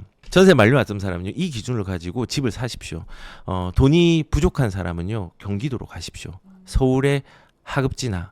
그러면 어떻게 가야 되느냐? 서울의 하급지는 지금 기회입니다. 노원이나 이런 지역들 되게 기회가 많습니다. 왜 기회가 많느냐? 아직까지 가격이 많이 안 움직였습니다. 그리고 풍선 효과들이 일어날 겁니다. 시기는 못 맞춥니다. 그리고 돈이 적게 듭니다. 그리고 서울이라는 브랜드의 하급지는요. 이 서울은 용이지 도롱뇽이 아니에요. 도롱뇽은 꼬리를 자르잖아요. 용은 꼬리 안 자릅니다. 그것도 끌고 갑니다. 부동산은 왜 압구정을 봐야 되냐? 이 압구정이 연결이 돼 있어요, 다. 왜냐하면 집은 거래라는 거는 한 사람이 하는 게 아니라 박수를 둘이 치는 것처럼 박수를 쳐야 돼요. 내가 이걸 매수하면 어떤 사람 매도를 하고 어떤 사람이 매도하면 매수를 해야 되거든요. 그래서 이 부동산은 전체적으로 다 연결이 돼 있어요. 서울은 특히 더 그렇습니다. 그래서 지금 이제 전세에 있는 사람은요, 월세를 선택하지 말고 이렇게 서울의 하급지를 한번 보십시오. 그러면은 좀 돈이 더 모자란다면 경기 남부 쪽을 보십시오. 기준을 세워드리면요, 경기 남부 쪽의 대장은 과천과 분당입니다. 그리고 경기 서부 쪽의 대장은 광명입니다. 그리고 경기 동부 쪽의 대장은 하남입니다. 그리고 경기 북부에서 만약에 해야 된다면 구리나 남양주, 다산 신도시를 기준으로 보셔야 됩니다. 이 기준으로 우선은 남쪽을 먼저 보십시오. 일자리가 많거든요. 그러면 어떤 걸 봐야 되냐? 강남, 그 다음에 여의도, 그리고 종로 쪽, 도심 쪽하고 연결이 잘 되는 입지를 보십시오. 그러면 그 연결이 잘 되는 게 어디냐? 뭐 예를 들어서 분당선, 뭐 신분당선, 그리고 지금 지어지고 있는 신안산선, 뭐 그다음에 별내선, 그다음 GTX A, B, C 노선, 요런 데를 의 중심에서 대장들이 어떻게 움직인지를 보고 그 대장 옆에 틈새가 있거든요. 그것들도 보면서 내 가격대를 계속 맞춰가면서 접근을 하시는 게 필요합니다. 실질적으로 지금 1억 있어도 집 살 수 있습니다. 아니 그럼 빌라 아니냐? 아파트 살 수 있습니다. 아니 이거 안 좋지 않냐? 세대수가 1000세대, 2000세대 넘는 것도 있습니다. 그런데 우리가 그거를 잘 찾아보고 발견하는 게 중요하고 용기를 가지는 게 중요하지, 그냥 무서워가지고 이런 기준 없이 그냥 무조건 살아야 한다고 사는 게 아니라, 전세와 월세 매매 중에서 전세가 만료되면 뭘 해야 되냐? 매매를 해야 되는데, 이 매매의 기준 자체가 서울의 일자리가 좋은 곳, 그 다음에 아까 말했던 대장의 움직임을 보면서 그 대장 주변의 틈새들, 그런 것들을 내 돈에 견주어서 잘 접근을 하는 게 반드시 필요합니다. 제가 부탁을 드리고 싶습니다. 저도 투자를 2006년부터 지금 꽤 오래 했고 20년을 했거든요. 그 20년을 할 동안 첫 집을 지금도 제가 가지고 있습니다. 엄청난 인플레이션의 효과를 봤거든요. 그게 서울이냐? 제가 그때 서울을 어떻게 샀겠습니까? 경기도 집입니다. 그래도 많이 올랐습니다. 기억하셔야 되는 게 빨리 진입해야 돼요. 부동산은 시간 싸움이거든요. 코인은 공포를 이기는 거가 시간 싸움인데, 부동산은 시간 싸움, 진짜 큰 시간 싸움이에요. 그 시간을 진입을 빨리 하냐가 승자가 되냐 패자가 되냐 결정이 될 수 있어요. 그래서 지금 전세를 사시는 분 10대는 못 사죠. 20대, 30대, 저처럼 20대 때 진입하든지 30대, 40대 그 정도는 진입을 주택이 없다면 전세를 그만두고 매매로 꼭 가시면 좋겠습니다. 지금 공포스러울 때가, 그 공포를 내가 피해로 맞이하느냐 수혜로 맞이하느냐, 그 결정되는 시기라고 저는 생각을 합니다. 그러면 이제 이렇게 하면 이제 사람들이 욕합니다. 저 업자 아니야? 저 업자 아닙니다. 물건 있는 거 아니야? 물건 없습니다. 저는 물건 전혀 없고, 그냥 부탁을 드리고 싶습니다. 제가 경험해 보니까 그렇다는 겁니다. 또 이제 막 전세가 이제 월세화로 가속화되고 있다, 이런 분석도 있는데, 이게 어느 정도 수준이고 임대인과 약간 임차인에게 어떤 영향을 줄 수 있을까요? 일단은 월세화가 되는 건 아까 말한 것처럼 전세가 이제 불리하니까는 월세로 이제 오게 된 거고, 그다음에 월세가 올라간다는 건요, 월세가 더 올라갈 겁니다. 왜 그러냐? 이게 이제 그 경제 세금학적으로 볼 때는 조세의 전가 및 귀착입니다. 실내로 제가 이번에 세입자를 마쳤거든요. 전세금 좀 너무 죄송하지만 올려받았습니다. 올려받을 수밖에 없었어요. 그리고 이번에 제가 올려받거나 집을 한 개를 팔거나를 생각하다 집을 한 개를 내놨었어요. 근데 제가 7월 30일까지 안 팔리면은 거둬드리겠다고 하고 전세금을 좀 올렸단 말이에요. 이렇게 어쩔 수 없이 시세에 맞춰서 올릴 수밖에 없어요. 그래서 저는 이런 그 조세의 정가가 일어나는데, 그 정가에서 월세에 대한 부분들도 전세와 마찬가지로 어떤 선택을 두 사람이 할 거니까 급하게 많이 올라가는 시기들이 지금 일어나고 있다고 생각하고, 그리고 이 월세에 대한 부분들도 나중에는 조금 줄어들 거예요. 왜냐하면은 전세가 또 유리한 시장들이 나중에 또 오겠죠. 언제인지 모르겠지만은 계속 이제 반복이 될 거고, 그렇게 해서 결국은 돈을 조금 부족하게 가진 분들이 이제 주거비를 많이 내는 양상이 일어나겠죠. 조세의 전가가 일어나면은. 그래서 주거 비용들이 많이 늘 거예요. 근데 이제 억울한 게 뭐냐면은, 우리가 매매를 하면은 가격이 떨어짐도 있지만 올라감도 있잖아요. 그 등락이 있기 때문에 이자라는 걸 지불해서 대출을 하는 거거든요. 근데 월세는 온전하게 자산이 움직이지 않는 상태에서 그냥 돈이 그냥 나가는 거예요. 너무 아깝지 않나요? 예. 그래서 이 지금 규제가 일어나고 집값이 올라가거나 임차 물량들을 계속 위축시키는 정책들이 조금 일어나면은 조세의 정가의 귀착이 일어나고 그다음에 그 수요와 공급의 수급 불균형들이 전세 시장과 월세 시장에 발생을 하면은 결과론적으로는 세입자들 세입자들이 주거 비용들이 좀 들 것 같아요. 지금 우리나라에 유일하게 있는 게 전세제도인데 전세제도가 가격이 주거 비용 굉장히 싼 거였어요. 아니 지금 몇 억한데 왜 싸냐? 왜냐하면 대출을 하고 그 대출 이자가 월세였거든요. 근데 그게 이제 줄어들고 월세 지금 수급 불균형으로 월세가 좀 가중되면은 너무 안타깝지만은 이제 조금 자산이 부족하신 분들이 좀 피해자로 남지 않을까라는 생각을 좀 가져봅니다. 되게 궁금한 게 제가 사회를 보려고 하네. 예은님 같은 경우도 어떻게 생각할지 모르겠지만은 만약에 임차의 삶을 살고 있다면은 빨리 작은 거라도 좀 샀으면 좋겠다라는 마음을 좀 가져봅니다. 너무 진행도 잘하시고 하셔가지고 제가 이제 그런 정이 단시간 내에 생겼는데 그런 부탁도 좀 한마디 드리도록 하겠습니다. 네. 근데 돈이 없어요. 돈이 없어도 괜찮습니다. 네. 그래서 저는 대출 능력을 길러라고 얘기하거든요. 대출 능력을 기르는 게 되게 중요해요. 근데 대출하면 사람들이 무섭잖아요. 제가 처음에 대출 받을 때 3개월 동안 잠을 못 잤어요. 너무 무서워서. 근데 우리는 시작은 처음이라서 어렵지 아무리 어려운 일도 익숙해지면 쉬워집니다. 그리고 대출을 절대 받으면 안 되는 돈이 소비적인 돈이에요. 아무것도 움직이지 않는데 내가 샤넬백 이거 한정판이라서 사야 돼. 그래서 빚을 냈어. 그거 안 돼요. 근데 자산을 살 때는 이용료를 내고 그 이용료가 대출 이자로 나가지만은 그 대출 이자를 대출을 활용해서 레버리지로 자산을 늘리는 거잖아요. 그거는 약이에요. 우리가 똑같은 칼이라도 사람을 막 해할 수 있고 똑같은 칼이라도 세계에서 가장 맛있는 요리를 할 수 있거든요. 사용자가 어떻게 휘두르냐의 문제예요. 그거를 무조건 나쁘다고 생각하면 안 되고. 그래서 저는 이 대출의 능력들을 기르는 게 자산을 기르는 핵심이라고 생각합니다. 저도 그랬거든요. 저 대출을 받으면요 90도로 인사하고 감사합니다 하고 나옵니다. 지금 저 대출 비용 엄청 많이 내거든요. 근데 너무 감사해요. 그 대출이 있었기 때문에 제가 집을 살 수 있었거든요.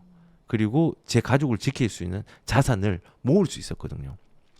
그래서 방금 말씀하신 것처럼 대출에 대한 그게 좀 많이 이제 레버리지를 키우려면은 이제 소득을 안 숨기시겠지만 소득을 숨기지 마시고 이렇게 잘 해서 대출 레버리지를 최대한 좀 올릴 수 있는 방법을 생각하는 게 좀 좋다고 생각을 합니다. 좀 화이팅 응원하겠습니다. 그러면 이렇게 전세가 좀 줄어들고 월세가 이렇게 많아지는 시장이 이게 고착화가 될까요? 아니면 또 시간이 지나면 또 다시 예전처럼 비슷하게 흐름을 가져갈까요? 당분간은 좀 고착화가 될 것 같다는 생각이 좀 들긴 하고요. 지금 이제 아까 말씀드린 것처럼 전세 수급 불균형이 계속 일어나면은 전세가가 아마 제가 월세 뛰는 것보다 나중에는 더 많이 뛸 거예요. 그러면 또 월세의 수요들이 좀 많이 몰리겠죠. 그리고 이제 앞으로 좀 유지되는 새로운 양상들이 예전보다 반월세가 좀 많아질 것 같아요. 반월세. 그러니까는 예를 들어서 4억의 보증금을 가지고 있는 사람이 그 4억을 했는데 전세가가 많이 올랐어. 그러면 이제 전세가를 만약에 1억이 올랐어. 그럼 1억이 없잖아요. 대출도 안 나오잖아요. 그러면 1억 대비해서 그 1억에 대한 부분을 월세화 시켜가지고 하자라고 하는 수요자들도 많이 나오고 저도 그랬거든요. 네, 그래서 이제 그런 양상과 형태들이 이번 정부엔 좀 많이 나올 것 같다라는 생각이 들어서 월세화가 되지만은 이 월세화가 예전하고 조금 다르게 온전한 월세가 아니라 반월세화의 비율들이 좀 많이 늘어날 수 있다. 라는 좀 생각이 들고 그리고 이 월세나 전세에 대한 부분들이 자극이 되잖아요. 궁극적으로는요. 오늘 그래프는 안 가져왔지만은 월세 전세와 그래프와 매매 그래프는 시간차가 약간 있지만 거의 비슷합니다. 그래서 월세 전세가 제가 자극이 된다고 했는데 이 자극점들은 어떻게 갈까요? 매매가를 또 자극을 합니다. 그래서 일단은 지금 추이상으로는 없어지진 전세가 없어지진 않겠지만은 형태들이 바뀌면서 가는데 그 형태가 반월세, 반전세의 형태로 가고 월세에 대한 수급 문제도 아직까지 좀 문제가 있기 때문에 좀 문제가 좀 있을 거다. 꾸준히 좀 올라갈 거다. 그리고 이제 이런 얘기를 또 할 수 있죠. 아, 월세 너무 오른데 그건 누가 지불해라고 얘기할 수 있지만요. 우리는 가격을 빨리 적응하고 자산 시장에 참여를 해야 되는 게 예전에 짜장면 가격 얘기했지만 500원이었는데 지금 10,000원 하는 거 지금 500원 했던 시절에 10,000원을 절대 인정 못 했을 거예요. 근데 짜장면 10,000원짜리 있잖아요. 그런 식으로 시장에서 변하는 횟집에서 시가라고 해가지고 회 가격이 변하는 것처럼 우리가 시장의 가격들을 빨리 적응을 해야지 이런 월세나 전세에 대한 가속화에서 좀 벗어날 수 있거든요. 그래서 비싸라고 생각하지 마시고 이제 그 방금 우리가 전세와 월세가 좀 위험할 수 있다라는 내년의 전망들을 제가 한 것처럼 그 위험에 빠지지 마시고 그 위험에서 동아줄을 잡고 올라와야 됩니다. 올라와 가지고 보이는 하늘이 그 우물 안에 있을 때는 조금밖에 안 보이지만은 올라와서 자산 시장에 참여하면요. 이제 하늘이 더 넓게 보일 겁니다. 예. 그래서 지금 전 월세 얘기하고 있지만 이 가속화에 대한 부분들 좀 피해를 덜 입는 사람들이 많았으면 좋겠다라는 마무리로 시종일관 얘기하고 있습니다. 네, 이런 대출 규제로 또 이제 갭 투자가 이제 없어질 거다 이렇게 말씀하시는 분도 있는데 이제 갭 투자가 아예 사라지게 될까요? 아니면 또 다른 형태로 나타나게 될까요? 갭 투자가 사라지면은 일단은 다주택자가 없어진다는 거겠죠. 일단 갭 투자는 사라지지 못할 겁니다. 아까 말한 것처럼 전세가 사라져야 되는 건데 그리고 굉장한 부작용을 낳을 겁니다. 1인 1주택 이렇게 되는 거. 예를 들어서 그 루마니아 같은 경우가 1인 1주택 거의 그 자가율이 94% 5%가 되는 시기가 있었거든요. 그러면은 문제가 생깁니다. 어떤 문제가 생기면 내가 이사를 가고 싶어도 이사를 못 가는 경우가 생깁니다.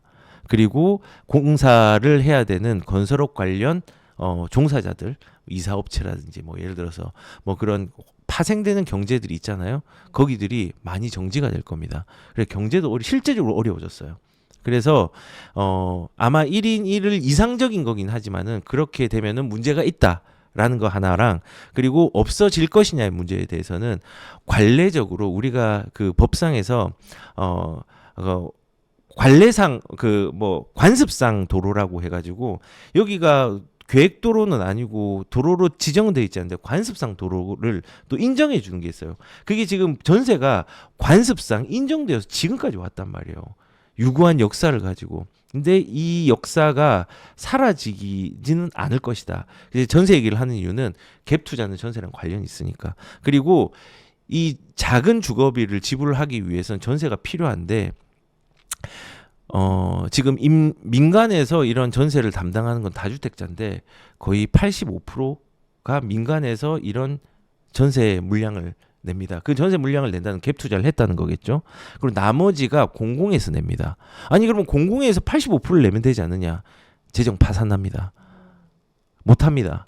그렇기 때문에 아까 이전에 얘기한 것처럼 전세의 유형들이 형태들이 시기와 그 상황에 따라서 변화는 될 수 있지만은 이 갭 투자에 대한 부분들이 없어지진 않을 것 같아요. 좀 약해질 수는 있을 거라고 생각이 드는데 변형이 되니까 없어지지는 않을 거라고 생각합니다. 그 이유가 관례적인 부분, 그 다음에 부작용이 너무 크고 그리고 없어진다고 주장하는 사람은 뭐 전세 때문에 전세 사기도 있고 뭐 전세에 대해서 이거 사람들이 갭 투자해서 자기 이제 불로소득으로 뭐 누린다라고 얘기하는 사람도 있고 하지만요.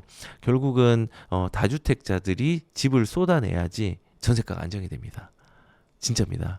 그래서 뭐 저는 갭에 대한 부분들 지금은 좀 위축되어 있고 그리고 다주택자들이 투자를 못합니다. 취득세가 12.4% 8.4% 이렇게 이어지기 때문에 다주택자들이 투자를 할 수 없습니다. 그리고 똘똘한 한 채로 뭉치잖아요.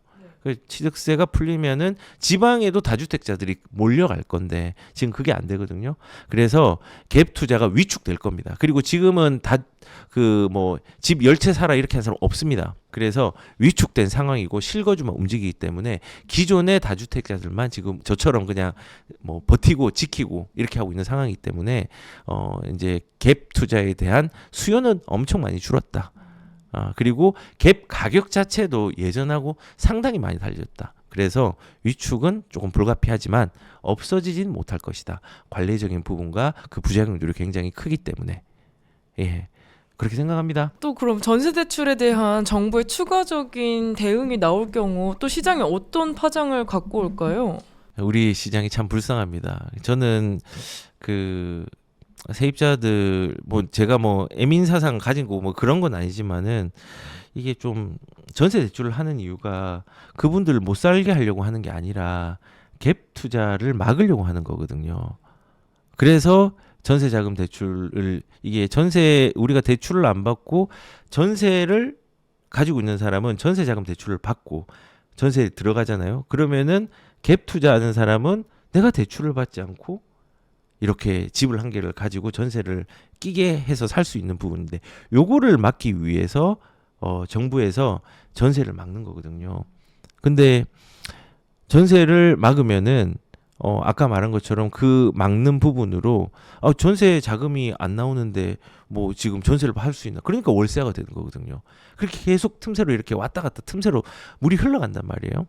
그래서 갭 투자에 대한 부분들, 갭 투자에 대한 부분들은 추가적인 규제로 인해서 아마 갭 투자를 막으려는 목적이었지만은 오히려 전세 대출을 막고 하면서 전세가는 아까 올라가고 월세화 된다고 했잖아요. 그런 부작용으로 세입자들이 불편해지고 집을 원래는 내가 5억을 짜리 전세를 가려고 했던 거를 3억으로 줄여야 되는 상황. 그리고 거기를 유지하려고 하면은 월세를 비용으로 더 내는 상황이 이제 생긴 거죠. 이 대출을 막으면요. 부작용이 상당합니다. 왜냐하면은 똑같이 욕망은 있거든요. 그래서 지금 일어나는 현상이 주담대가 줄고 오히려 신용대출 쪽으로 늘어나고 신용대출이 늘고 거기에서 또 안 되면은 사채까지 쓰고 뭐 이런 식으로 막 넘어가거든요. 그럼 마찬가지입니다. 그래서 이렇게 오히려 그냥 정상적으로 저는 개인적으로 너무 과도하게 막지 않으면은 정상적인 제도권 안에의 대출들을 사용할 수 있는데 그것들을 사용하기 못하게 하면 내가 그래도 주거니는 살아야 될 거 아니에요. 그래서 다른 걸 활용하는데 그 다른 걸 활용한 게 비용이 더 많이 들게 된다. 그래서 세입자를 의도치 않게 힘들게 했다. 갭 투자를 막으려고 하는 부분에서 그 힘들지 않게 하기 위해서 전세 대출 막았지만 조금 부족하게 총량을 줄였지만은 갭 투자는 막지 못하고 세입자들은 좀 불편하게 만들 수 있다. 집값 못 잡습니다. 네, 초강력 규제로 투자 시장이 위축됐는데 위기는 기회라는 말이 있잖아요. 네. 지금 서울과 수도권 지방 부동산을 매수하는 거 어떻게 보시나요? 지방요? 네. 이 지방을 저는 지방 투자를 추천하지 않거든요. 보통은요. 근데 이제 지방에 기회가 되는 데는 있다고 생각합니다. 근데 예전에 지방에 실패하신 분들은 어떤 분이냐면요. 지방은 되게 매수 올라가는 시가 짧아요. 그리고 비실비실 되는 시간이 되게 길어요. 그래서 매수하고 2년을 못 버텨요. 올라가는 게. 그래서 물리는 경우가 많고 싸다고 들어가 물리는 경우가 많거든요. 그래서 저는 대부분의 지방들은 일단은 들어가지 말라고 합니다. 하지만은 기회가 되는 지방도 있다고 생각합니다. 제가 아까 전에 말씀드린 것처럼 되게 욕 많이 먹은 부산. 저 부산은 자주 가거든요. 대구. 근데 부산 전체를 다 말하는 거냐? 아닙니다. 부산도 제가 말씀을 드리면요. 지금을 기회로 삼아야 되는 건 부산은 시기적으로 가격이 매우 낮아져 있는 상황입니다. 근데 수영이나 남구의 일부 아파트, 해운대 같은 경우는 지금 전세가가 많이 올라가고 있습니다. 그리고 매매가로 따지면 지표가 되는 레미안 아이파크라든지 아니면은 뭐 저기 제송동의 센텀스타라든지 대연동에 있는 그 혁신 대연 혁신이라든지 힐스테이트 요런 아파트 보시면요 지금 가격 올라가고 있습니다. 대규모의 아파트 거래량이 늘고 있다는 거죠. 그리고 거래량이 느는데 아직 가격이 반영이 안 된 거는 세대수가 많은 레전드, 롯데캐슬 레전드라든지 이런 거 보면 거래량은 늘어나는데 아직까지 반영은 안 됐습니다. 근데 전세가 늘어나고 있습니다. 거래량은 늘어나고 있습니다. 그 말은 뭐냐? 거래량은 집값의 결과값이거든요. 이제 금매가 나오고 금매들이 소진이 되고 이 금매 소진이 어느 정도 끝난 다음에 부산도 올라갈 겁니다. 저는 개인적으로 부산도 지금 바닥을 많이 다졌다. 그리고 바닷가 라인이나 주요 상급지만 유효하니까 저기 영도라든지 저 북구라든지 사상구 뭐 이런 데를 가라는 게 아니라 핵심 지역들 서울로 따지면 한강벨트에 해당되는 지역들만 눈여겨보면은 나쁘지 않다고 생각합니다. 그래서 위기를 기회라고 했는데요. 이 위기라는 거는 진짜 기회가 맞거든요. 그래서 부산에 사시는 분이 실거주로 반드시 해야 한다면 그런 지역들을 눈여겨보시고 조금 세부적인 방법론적으로는 우리가 새 아파트 좋아하잖아요. 새 아파트를 하려고 하면은 정비사업이라는 방법들, 재개발, 재건축이라는 걸 이용해야 되는데 부산에서도 이 재개발, 재건축을 어느 정도 진행이 많이 되어서 관리 처분을 준비하거나 이런 사업 시행인가 이후에 있는 물건들이 이 상급지에 있습니다. 그런 물건 조금 비싸더라도 한번 눈여겨보십시오. 아직 싼 겁니다. 나중에 이제 후회하겠죠. 예, 그것도. 그래서 이제 부산이나 이런 데는 그런 식으로 주요 지역들, 대구 같은 경우도 대구는 교육이 완전히 핵심적인 거거든요. 근데 저번 주부터 90몇 주 만에 전세가가 상승 전환으로 돌아섰어요. 그리고 대장 아파트, 예를 들어 범어동의 W라든지 범어 W라든지 뭐 조금 부대장급인 뭐 에일린의 뜰이라든지 대장이 또 힐스테이트 이런 범어역에 학원가가 집중되어 있는 데 있잖아요. 학교랑 거기도 지금 가격 움직이기 시작했거든요. 매매가가. 그래서 2호선 라인에 청라 언덕이라든지 중구의 청라 언덕 그 다음에 범어에서 담티역이라는 게 있어요. 그 라인까지는 지금 기회가 되는 지역입니다. 그 지역에 실거주로 원하시는 분은 거기를 사도 됩니다. 다만 저는 이 지방 얘기를 먼저 한 이유가 전제가 있습니다.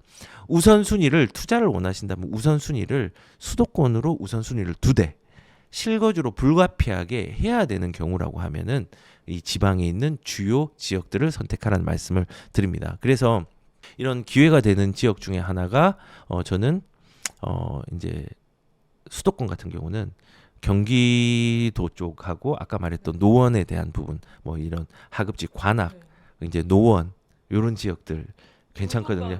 노도강 예 강북도 괜찮고 예 다 괜찮습니다. 그래서 실내로 아까 전에 저는 이 지금 이 위기를 어떻게 기회로 만들어야 되냐면요. 되게 단순하거든요. 저는 투자를 어떻게 하냐면 변화에 투자를 합니다.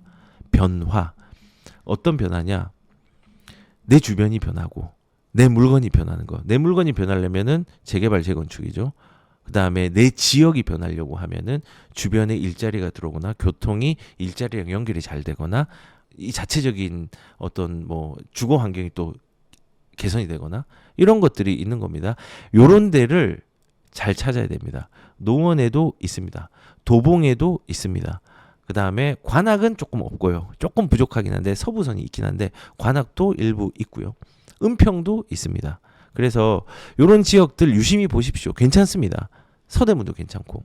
그런데 이제 경기도로 가면은 조심해야 되는 게 저는 우선 먼저 무조건 남부부터 먼저 봅니다.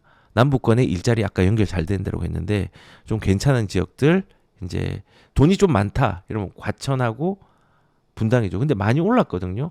그럼 여기 부담스러워. 근데 돈은 그게 또 원래 안 돼. 조금 부족해. 그러면은 평촌 쪽으로 가야 돼요. 근데 평촌도 많이 올랐어요.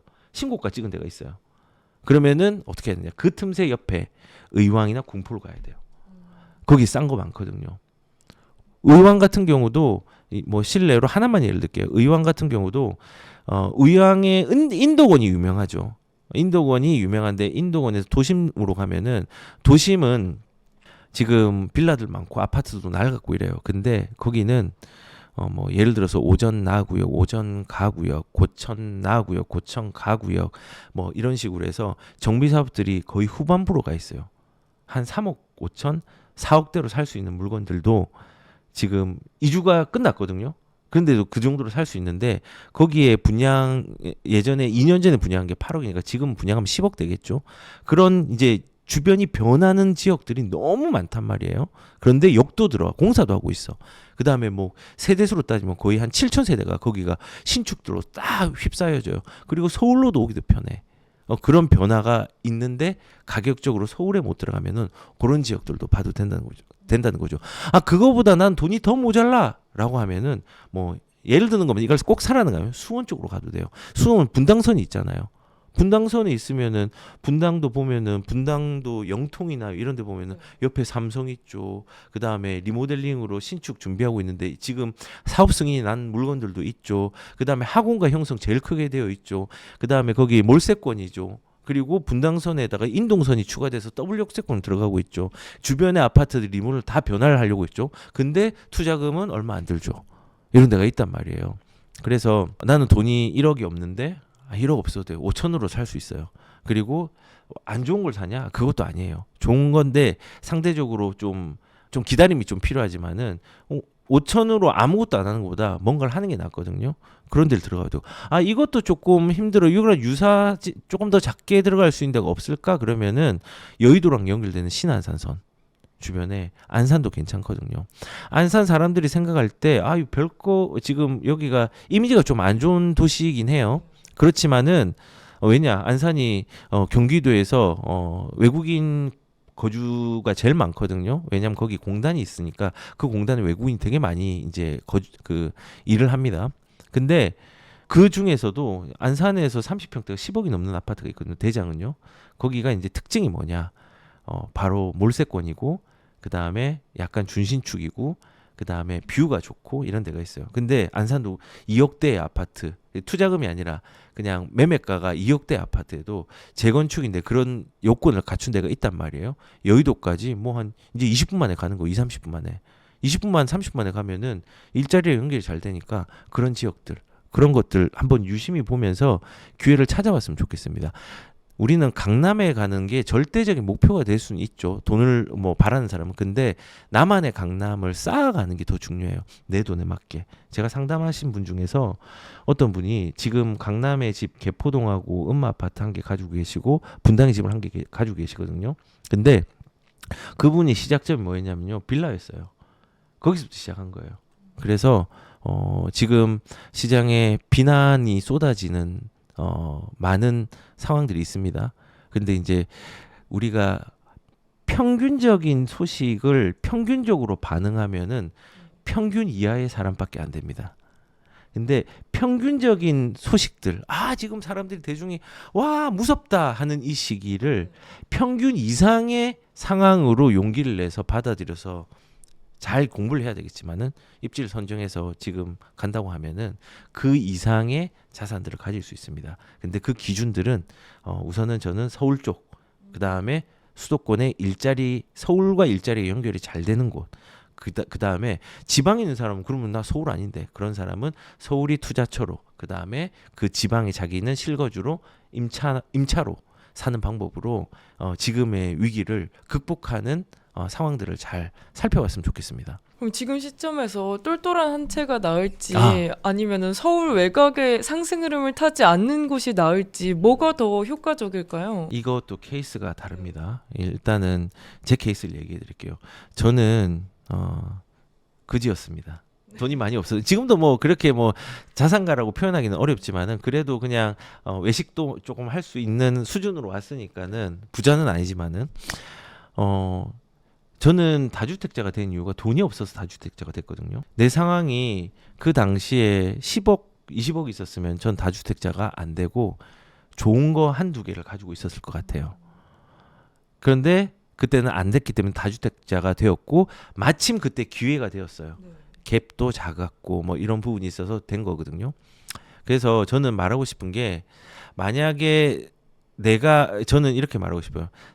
다주택자를 가지고 있는 사람은 잘 유지를 해야 되는 거고, 그리고 지금은 세금에 대한 부분들이 풀리지 않는 한은 세금을 방어하기 위해서는 내 돈 범위 내에서 주택 하나를 내 범위 내에서 가장 똘똘한 주택 하나를 가져가는 게 미래를 대비하는 데는 조금 나을 수 있다라고 이제 생각을 합니다.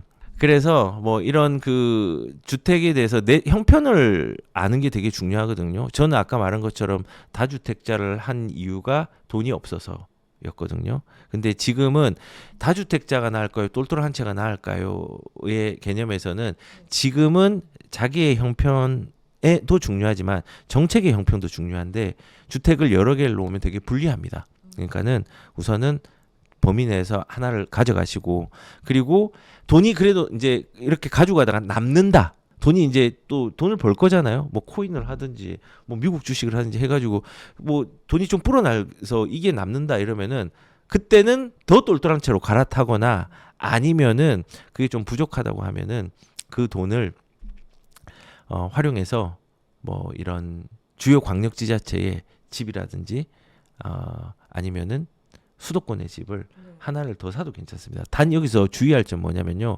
내가 좋은 걸 사고 안 좋은 걸 샀잖아요. 그러면 사람들이 비과세를 생각한단 말이에요. 일시적 1가구 2주택 비과세라는 게 있습니다. 이 A라는 집, 내가 기존에 있는 집을 좋은 걸 가지고 있는데 B라는 집을 가졌어. 그래서 B라는 집을 가져가기 위해서 좋은 집을 팔아버리면 자산이 무너집니다.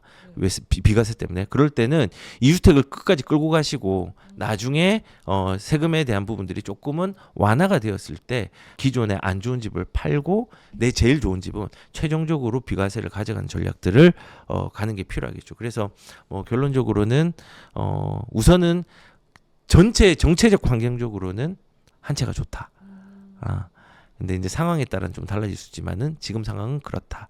그리고 시기가 좋거나 돈이 유동성이 조금 차고 넘치는 사람이고 기존의 주택을 한 개를 가지고 있는 사람이라면은 하나 정도를 해도 되는데 수도권에서 하시고 내가 세금을 감당할 수 있는 능력이 있는지 없는지를 가늠하고 가는 게 좋다. 다만 더 좋은 방법은 내가 돈이 여유가 있으면은 한 채 있으면은 그 한 채로 돈을 합쳐가지고 하는 게 좋겠죠. 돈이 조금 더 있으면은 그걸 합쳐서 더 좋은 데로 갈아타는 게 좋다는 말씀이신가요? 그렇죠. 그래서 제가 상담을 할 때 제일 중요한 게 생각하는 게 어디가 좋아요? 물어보는 사람이 많아요. 그러면 저는 어떻게 하냐면 어디가 좋을까요? 라고 되물어봐요. 잘 모르거든요. 왜냐하면 제 사례를 말씀을 드리면요. 제가 이제 저희 가족들이 여의도 쪽 근처에 집을 가지고 있었습니다. 근데 그 집을 살 때 한 2010년도 좀 오래전에 샀는데 똑같은 아파트를 똑같은 날에 똑같은 평형으로 저랑 저희 지인이 샀습니다. 저는 실패했고 그 사람은 성공했습니다. 왜요? 형편이 다르니까. 그 사람은 돈이 많았고 우린 돈이 없었습니다. 그래서 나는 버틸 능력이 없었고 그 사람은 버틸 능력이 있었던 거예요. 그리고 경험이 없었고 경험이 있으니까 쭉 가져갔고 나는 경험이 조금 부족해가지고 거기서 놔버렸죠. 에이 안 오르네. 더 좋은 걸로 갈아타야지 라고 했는데 그닥 그거보다 좋은 걸 못 갈아탄 것 같아요. 그래서 저는 어디가 좋으냐 보다는 내가 언제 집을 샀고 내 기존 집을 언제 샀고 얼마에 샀고 얼마의 수익이 났고 그 다음 대체재가 있고 내 현금 보유와 합쳐가지고 그 대체재가 더 좋은지를 따져야지 전망이 나오는 거예요. 그래서 어디가 좋아라고 하면은 저는 압구정 현대아파트가 좋습니다 라고 얘기를 하죠. 그래 어디 가야 돼요 하면은 강남으로 가야죠라고 얘기하는데 그 이전에 내 상황과 내 형편, 내 생애 주기에 맞게 투자를 해야 된다라고 얘기를 합니다. 그래서 저는 60이 넘으신 분한테는 집을 사지 말라고 합니다. 집이 없으신 분도요? 집이 없으면 사라고 하죠. 네. 현금 흐름과 자산의 균형을 맞추라고 하고요. 20대는요. 내가 할 수 있는 범위 내에서 최대한 빨리 집을 사라고 합니다. 왜냐하면은 시간을 들여야 되니까. 시간 들이면 성공하거든요. 그래서 갈아타기를 지금은 더 좋은 게 있으면은 갈아타기를 해야 되고 전략은 어떻게 해야 되냐? 2보 전진을 위한 1보 후퇴 전략을 써야 됩니다. 왜냐하면 지금 좋은 데는 다 올랐거든요. 그런데 안 좋은 데는 아직 안 올랐거든요. 그러면 이제 이게 무슨 일이 일어나냐면요. 안 좋은 거는 내가 내 물건 좀 더 싸게 팔고 좋은 물건은 내가 더 비싸게 사야 되는 엄청나게 비합리적인 상황들이 발생이 되게 되는 거죠. 근데 그렇게 해야 돼요. 왜냐하면 보통 이제 가장 이상적인 거는 시장이 상급지도 되게 안 좋아. 부산 같은 케이스가 그래요. 부산의 상급지도 아직 안 좋거든요. 아직 싸. 근데 내 물건도 싸. 근데 내 물건을 조금 더 올라가길 기다리다가 상급지가 더 올라가요. 그러니까는 내 물건에 조금 손해를 보고 더 빨리 올라가는 30km 달리는 자동차에서 60km로 가야 되는데 30km로 60km를 나중에 못 따라잡거든요. 그래서 빨리 갈아타는 게 좋아요. 손해를 보더라도. 그래서 전략은 뭐냐면은 내 물건을 최대한 이익을 누리겠다는 것보다 그 다음 물건의 이익을 누리겠다라는 개념으로 2보 전진을 위한 1보 후퇴 전략을 가져가야 됩니다. 그게 갈아타기 지금 중요한 포인트라고 저는 생각합니다. 그래야지 상급지로 갈 수 있죠. 재정이 된다면. 근데 재정이 없어. 근데 내가 갈아타기를 하는데 내가 지금 10억짜리 집에서 7억짜리 집으로 가. 그거는 반대입니다. 그렇게 하지 마십시오. 자산을 늘려야지 줄이는 건 아닙니다. 그리고 줄이는 시기는 언제냐? 은퇴해서 현금 흐름의 균형을 맞출 때 그때 그 결과물들을 조금 분리해가지고 가는 방법들이 좀 좋다고 생각을 합니다. 그러면 자기 재산 수준보다 좀 오버해서 가는 거는 아직 맞지 않은 시장인 거죠? 아, 이제 그거 오버한다는 기준을 어떻게 삼느냐가 조금 중요할 것 같은데요. 저는 이 소득이 되게 중요하다 생각하거든요. 그 소득이 예를 들어서 내 소득이 1,000만 원이에요. 그러면 1,000만 원이면은 대출을 한 최대 40%까지는 대출 비용 써도 된다고 생각해요. 근데 안전하게 한 35% 정도, 350만 원 정도. 근데 월급을 500만 원 가진 사람이 똑같이 절대적인 350만 원을 하면은 되게 큰일 나잖아요. 그래서 저는 이 자기의 능력을 파악하는 게 중요하다고 생각하거든요. 그런 능력을 파악해서 그 능력에서 최대한 안전한 범위에서 투자를 하라고 하죠. 그래서 이제 그 영끌이라는 것 자체가 모든 돈을 다 틀어놓는다고 얘기하는데 영끌 저 하지 말라고 합니다. 제가 역전세 여러 번 맞았거든요. 저 죽는 줄 알았습니다. 그래서 그 2018년도, 19년도에도 제가 집을 몇 채를 막아야 돼서 되게 힘들었는데 잘 극복했습니다. 저는 그 세입자들을 좌시하지 않습니다. 책임집니다. 그리고 이번에도 막아야 되는 돈이 한 15억 정도 됐어요. 엄청 큰 돈이잖아요. 막았습니다. 어떻게든 막았습니다. 제가 이거는 제 유튜브에 남겼어요. 제가 뭐 좀 이렇게 웃고 다니지만은 그때 막 울상했어요. 아, 나 어떡하냐고 지금 큰일 났다고. 근데 이거 해결하면 말씀드리겠습니다. 해서 해결하고 그 해결 방법들을 말씀을 드렸어요. 극복을 이제 할 수 있는 부분이거든요. 일단은 자기 한도를 이렇게 파악을 하는 게 중요한데 영끌을 하지 말라는 이유가 이게 내가 생각하기에 이거는 막을 수 있을 거라고 생각해도 못 막는 경우가 2018년도에 제가 역전세 샀을 때 힘들어가지고 다음에 역전세가 나거나 이러면은 절대 이거를 힘들지 않게 여기 준비를 해야 되는데 자산의 규모가 늘어나니까 또 힘들어지는 거예요. 그래서 영혼까지 끌어가지고 강남을 사는 거 좋긴 합니다. 그런데 이 소득이라는 부분들이 제대로 파악 안 되고 뒷받침 못 되게 투자를 해버리면은 되게 힘들어집니다. 그래서 저는 이제 좀 적극적으로 사라라고 얘기를 하지만은 그 사기 이전에 내 자가 진단을 먼저 하라. 그리고 이제 진입하라라고 이제 얘기를 좀 드리고 싶습니다. 또 이제 내년에 양도세 중과가 이제 다시 시작되잖아요. 네. 양도세 회피 물량이 일시적으로 쏟아지면 매수하기에 좋은 시기가 될 수도 있을 것 같은데 네. 대표님은 어떻게 생각하시나요? 양도세가 회피하는 물량이 떨어지면서 나올 수 있는 상황은 된다 생각하는데 이제 그래프로 따지면요. 올라갔다가 떨어질 거거든요. 네. 근데 지금 이 시점보다는 훨씬 높을 겁니다. 그렇게 생각해야 돼요. 근데 사람들은 네. 그때 되면 떨어질 거라고 해. 근데 김현미 장관 예전에 김현미 장관 때도 그런 일이 있었거든요. 네. 별로 물량 많이 안 나왔습니다. 실제로 이런 사례가 있었고요. 그래서 저는 개인적으로 이 회피 물량이 나올 수 있다 생각합니다. 한번 보십시오. 아마 여기에 이 영상 말고 다른 분들은 회피 물량에서 가격을 떨어뜨릴 거다. 네. 그 떨어뜨리는 현상은 있겠죠. 근데 그게 본질이 아니거든요. 본질은 돈의 양이 늘어난다가 본질이고 그거에서 브레이크가 잡힌다가 현상이거든요. 브레이크는 잡힐 겁니다. 네. 근데 잡히는데 속도를 이렇게 해서 100m를 갔다가 조금 떨어지는 거. 그리고 50m를 갔다가 떨어지는 거. 이게 사실은 거리가 차이가 있잖아요. 우리는 이 100m를 가면 이미 많이 가 있기 때문에 아마도 가격적인 부분에서 지금보다는 훨씬 더 높아져 있을 거예요. 거기서 떨어질 거예요. 네. 그러니까는 떨어진 현상은 맞지만은 본질은 올라가다가 떨어진다. 예, 그렇게 될 것 같아요. 내년에 좀 위험하거든요. 제가 생각할 때는 가격적인 네. 부분에서. 양도세 중과 내년에 확실히 되긴 하겠죠? 아마 확실히 된다기보다는요. 양도세 중과가 유예가 된다보다는 아마 중과가 된다가 가능성이 더 높지 않을까요? 지금 일단은 양도세 중과가 적용이 되는 데가 조정 대상 지역이 이제 조정 대상 지역 뭐 이제 용산, 그다음 강남 3구 뭐 이런 지역들 이때가 여기가 이제 조정 대상 지역에 양도세 중과가 적용되는데 이걸 유예를 시켰거든요. 근데 유예가 이제 풀리면은 그럼 풀리면은 뭐 강남 쪽 그쪽 말고는 그렇게 안 되지 않을까라고 생각을 하지만은 저는 풀릴 그 중과가 될 것 같아요.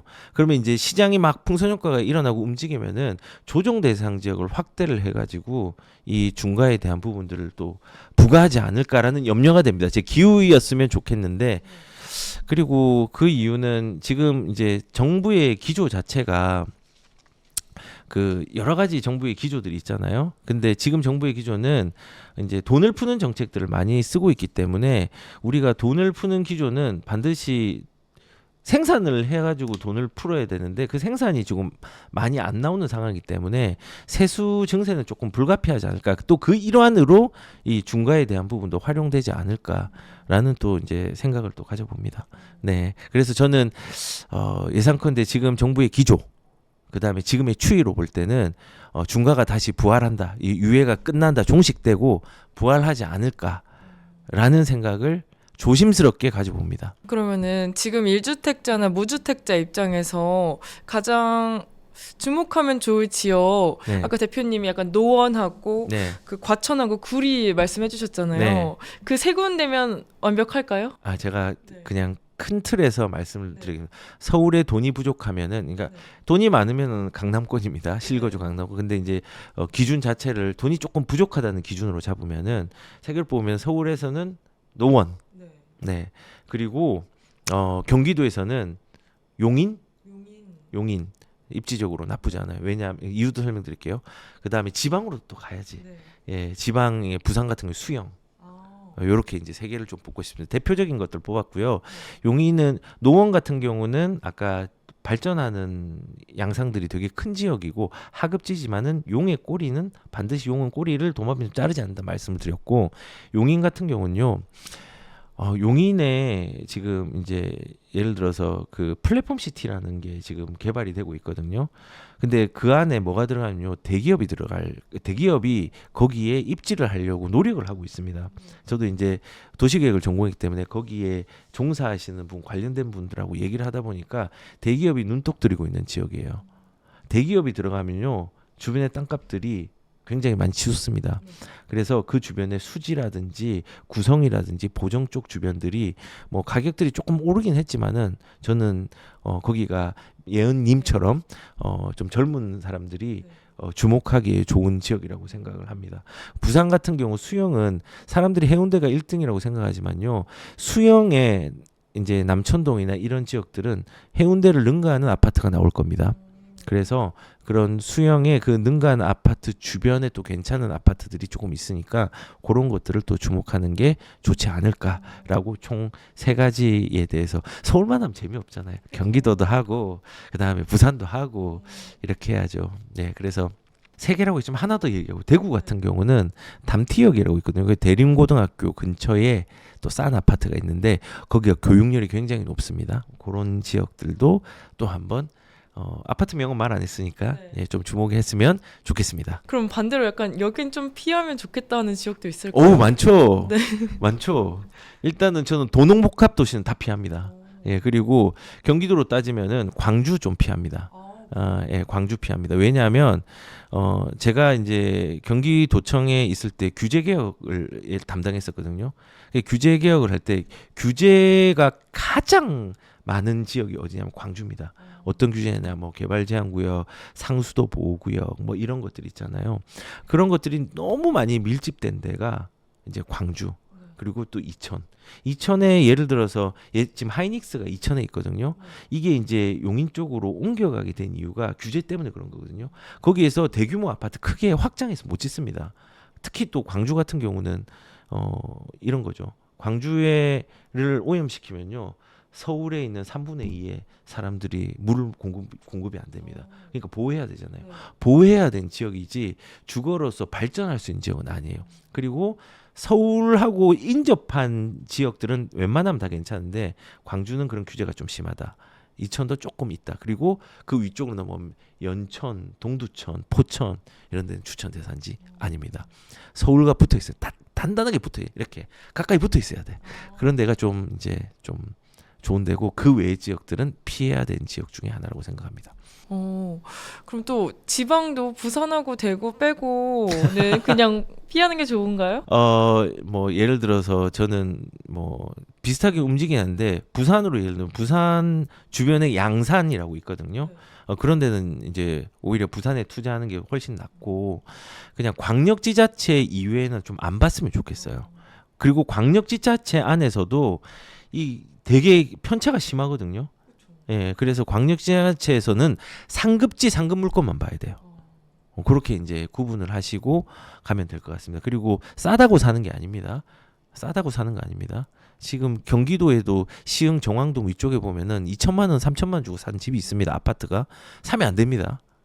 예. 그렇게 하지 마시고 발전할 수 있고 일자리와 연결이 잘 될 수 있고 주변에 변화가 있고 이 변화라는 포인트를 집중해 가지고 보셨으면 좋겠습니다. 네, 오늘 이건록 대표님과 함께 규제 이후 부동산 시장 흐름과 이제 부동산 실제 투자 전략까지 이야기 나눠봤는데요. 네. 저희 구독자분들이 진짜 많은 도움이 되셨을 것 같아요. 네, 저희 그랬으면 성공의 진심인 구독자분들께 한 말씀만 부탁드립니다. 우리가 파도가 이는 것은 파도를 볼 때 파도를 일으키는 것은 보이지 않는 바람에 의해서 일거든요. 근데 우리는 파도만 바라봐요. 그 원리는 바람이 일어서 그런 거거든요. 그 두 개를 같이 봤으면 좋겠어요. 하락이 있으면 상승이 있고요. 두 개는 동전의 양면과 같습니다. 그래서 그러한 시기들이 왔을 때 단순하게 무서워하지 마시고 오히려 그 무서움들을 잘 극복해가지고 시장의 본질을 꿰뚫으면서 내 자산들을 잘 늘려가시는 분들이 여기 계신 분들이 많았으면 좋겠습니다. 다양한 의견이 있는 채널이기 때문에 이 채널의 특성이 너무 좋습니다. 그래서 이 특성에 맞게 저는 집을 반드시 사라고 얘기를 하고 싶고 공포의 대상이 되는 시기에 꼭 사라는 말씀을 드리도록 하겠습니다. 네, 대표님 귀한 말씀 정말 감사합니다. 네. 네, 오늘 저희가 준비한 인터뷰는 여기까지고요. 오늘 인터뷰가 도움이 되셨다면 좋아요와 구독, 알림 설정 잊지 마시고 저희는 다음에 또 투자의 전략에 도움이 되는 인터뷰로 찾아뵙겠습니다. 감사합니다. 감사합니다.